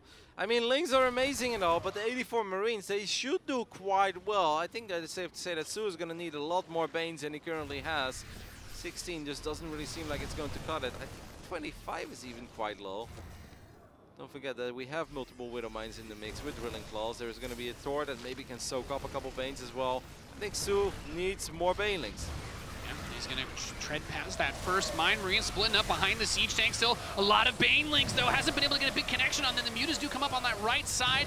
Overseer's soaking up some of the Mine hits, too. And, well, you know what? You're talking about 100 Lings. There's only 10 now, so he's going to have to spend a lot of money in his larva rebuilding those. Maybe SpeCial has a moment to try and pressure this 5th base. Being able to knock this down would be massive, but I think with this many Banelings and Mutas, it's extremely risky. On creep, yes, especially on creep. Gotta wait a little bit before that creep fades. It's 10 seconds away. That Burrow finishes up, by the way. We could see some burrowed Baneling play. That'd be very exciting. 26 more Banes are on the way. I think soO wants to engage, but there's still a little bit of creep. There are Widow Mines as well. Build the offensive missile turret. Go for it. You gotta be careful here. The man in the missile turret never wanted to live that far out. These units are going to try and catch SpeCial on their retreat, but it is off creep, so should be relatively easy for him to get those splits. And the mine, oh, perfect drag. Unfortunately, not able to get hit on those Banes. The mines have not been doing a whole lot for SpeCial, and soO is crashing down onto the Terran army. It almost felt like he should have left that Thor in the front and make it a bit harder for those Lings and Banes to really get up that ramp. But suddenly soO takes a pretty convincing supply lead here. While he's stacking up, by the way, this is not an all-in by any means. Banelings will crash into that bunker. It just disappears. Oh. All of the SCVs go down as well, and this is going from bad to worse for the Mexican Terran player. Yeah, that Thor trying to be the anchor in a very rough sea for SpeCial, but almost careful there. Unburrows that mine at the perfect time before it blows up the Thor. And there you go, there's that one burrowed Zergling. He's like, all right, now you're gonna have to be thinking about Burrow for the rest of this game. And he's got the Hive, right? So those final upgrades, the Adrenal, the 3-3. So those Zerglings are just gonna be way better than they were before. And we don't have a real tier 3 transition from SpeCial out of this position. Nope, this is gonna be more bio units, more Widow Mines. He is gonna have his 3-3 upgrades, which is obviously gonna have some impact, but you said it, the mines, it just didn't feel like the mines were able to get done what they're supposed to get done there, right? It felt like there was potential for 1 or 2 massive mine hits, but they didn't do it. If anything, they actually damaged the Terran units quite a bit there. Oh yeah, no, those were some super friendly fire mines. And now the Mutas can kind of fly around and cause that mayhem while he builds up Ultralisks. So SpeCial's already been building Marauders, which is nice. The Widow Mines can chunk out some health from them, and certainly if the Thor gets into a 1v1 against an Ultra, it can do quite a bit of damage, but you need to be... It's just going to be so rough, because I feel like for Zerg, the play here is you knock the Terran down to 3 bases, and then they're just dead. So SpeCial has to be really on top of it, dealing with that one Baneling run by on the right side, but the Zerg really wants to just knock one of your bases off, and then it's almost impossible to recover at this point. It does feel that SpeCial's going to have one more shot, right? Like, it's going to be harder and harder as the more advanced soO's army is going to become, the more powerful it will become as well, while SpeCial's army is most likely going to stay the same. Yep. But he's definitely going to be able to max out one more time and maybe have one good shot. And if the mines can just finally do what they're supposed to do, maybe there is some more potential. So far, these mines are also not really delivering. These Ultras getting now right on top of all these mines. And it feels like this is not even that much of a fight. Where is SpeCial's army? It's dead. That's where it is mostly. The Ultralisks go far enough off creep to finally die, but he's killed the economy of that 3rd base. That one Ultra's still there. The Mutas did what they needed to do. All the tech units were picked off, so it's just Marines and Marauders. I don't see any Medivacs. I don't see any mines supporting this. He had that one drop in the northeast, so he picked off that base, but soO has another expansion finishing up at this point in time, and the Mutas have cleaned that up. soO's doing a really good job in not overextending either, right? Like, yeah, he's losing the basic units, but then he doesn't just throw away those 4 or 5 Ultras like you often see Zerg players do. No. And that's where things can get a bit dicey for Zerg all of a sudden, but in this case it's not. And it just feels that SpeCial's entire army is not there, right? Like, you look at the supplies, like, he should have a little more than what is on our screen, but it's just not showing up in time, and then soO will always have plenty of units to fall back onto. Yeah, the story for this game, the Widow Mines really didn't get any big hits, and soO, great control, GG, is able to take this victory, and we'll move on to the winner's match of Group A for the round of 16. Gets a revenge. SpeCial won the last 3 personal encounters between these two, but soO wins when it matters the most. Here in the group stage of the global finals, he can now embrace himself for a ZvT encounter. one of his arch rivals, I'd say, Dark, in the upper bracket match of Group A. Meanwhile, SpeCial will go up versus Showtime in the lower bracket match. Yeah, I mean, if you're SpeCial, gotta be regretting a little bit that the level of greed on Thunderbird. I mean, getting punished like that when you're in that comfortable 2-1 situation, that's gotta hurt, and you're going into Triton where you know that this map is gonna be, it had a lot of exposed angles, and we saw a lot of those run-bys coming in, hitting with the Baneling flanks on the right side. He squeezed those Zerglings into the third a few times in that game, and SpeCial was never really able to get into the position that he wanted to be in. Yeah, we didn't see massive Zergling run-bys by soO, but the little ones, they always achieved just enough for it to be quite annoying, and those things do add up. And I must say, the way that he handled that first attack of SpeCial with the 3 tanks that were in a somewhat scary position, he made it look easy. So I think overall, well-deserved victory, but it was a very fun best of 5. Indeed, it was. It's time to hear from the man himself. Let's go up to soO with soO.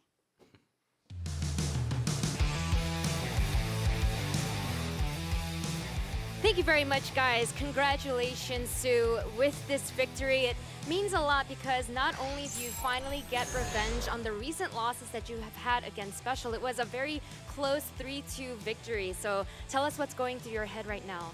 어윤수 선수 일단 축하드리고요. 최근에 SpeCial 선수에게 자주 패배를 했었는데 그거 복수한 소감 얘기해 주세요. 오늘 경기가 쉽지 않을 거라고 예상했는데 그 역시 예상대로 쉽지 않았고 스페셜 선수가 말했듯이 블리즈컨에서는 항상 제가 이기는 것 같아요. 다른 작은 대회에서 질 수도 있지만 이런 큰 대회에서가 중요하니까 기분 좋습니다. He says, well, coming into today, I did not think it would be easy at all, and just as I expected, it wasn't easy at all. But that being said, as SpeCial said himself, whenever it comes to BlizzCon and the WCS Global Finals, I feel like it always works out for me, and so I'm really, really happy that it did and that I was able to win. And soO, when it comes to a lot of Zerg players, they like to use the Hive units a lot more, but I noticed that with you, you don't really like to use those spellcasters. So is there a reason that you prefer to use those corruptors? 이제 많은 저그 선수들이 그 배틀 상대로 특히 그 마법 유닛들을 사용을 하는데 윤수 선수는 타락기를 좋아하는 이유가 있나요? 뭐 이기는 방법은 여러 개가 있다고 생각하고 저는 그 중에 좀 다른 방법을 택하는 건데 아닌 것 같아요. 승률이 잘 안 나오네요. So he says, you know, when it comes to winning, there's so many different strategies that you can use. This is just the strategy that I chose to use, but if I'm being honest, I think I'm using the wrong strategy. So I'm well aware of that. But with this victory now, with this 3-2 victory, moving forward, you're going to be playing a Zerg in Dark. And the last time you played him, it was at the Super Tournament where he took you down 3-0. Do you think you can get revenge on him? 이제 다음 상대할 선수가 박영우 선수인데 슈퍼 토너먼트에서 만났을 때는 3-0을 졌어요. 오늘 복수할 수 있을까요? 오늘을 좀 대비해서 준비하긴 했는데 솔직히 3-0 당할 줄은 몰랐거든요. 그만큼 이제 상대가 워낙 잘하기 때문에 인정하고 제 전력을 다해야 될 것 같아요. He says, for sure, you know, I remember back then I prepared so hard, but I really didn't expect to lose 3-0. That being said, I think that today, going up against him today, I'm really going to have to bring out every strategy that I have against him since he is a very strong player. But for now, congratulations once again, soO. Headed into that winner's match, and guys, after the break, that's exactly the match that we are going to see. It'll be Dark taking on soO. 2019 WCS Global Finals, Round 16.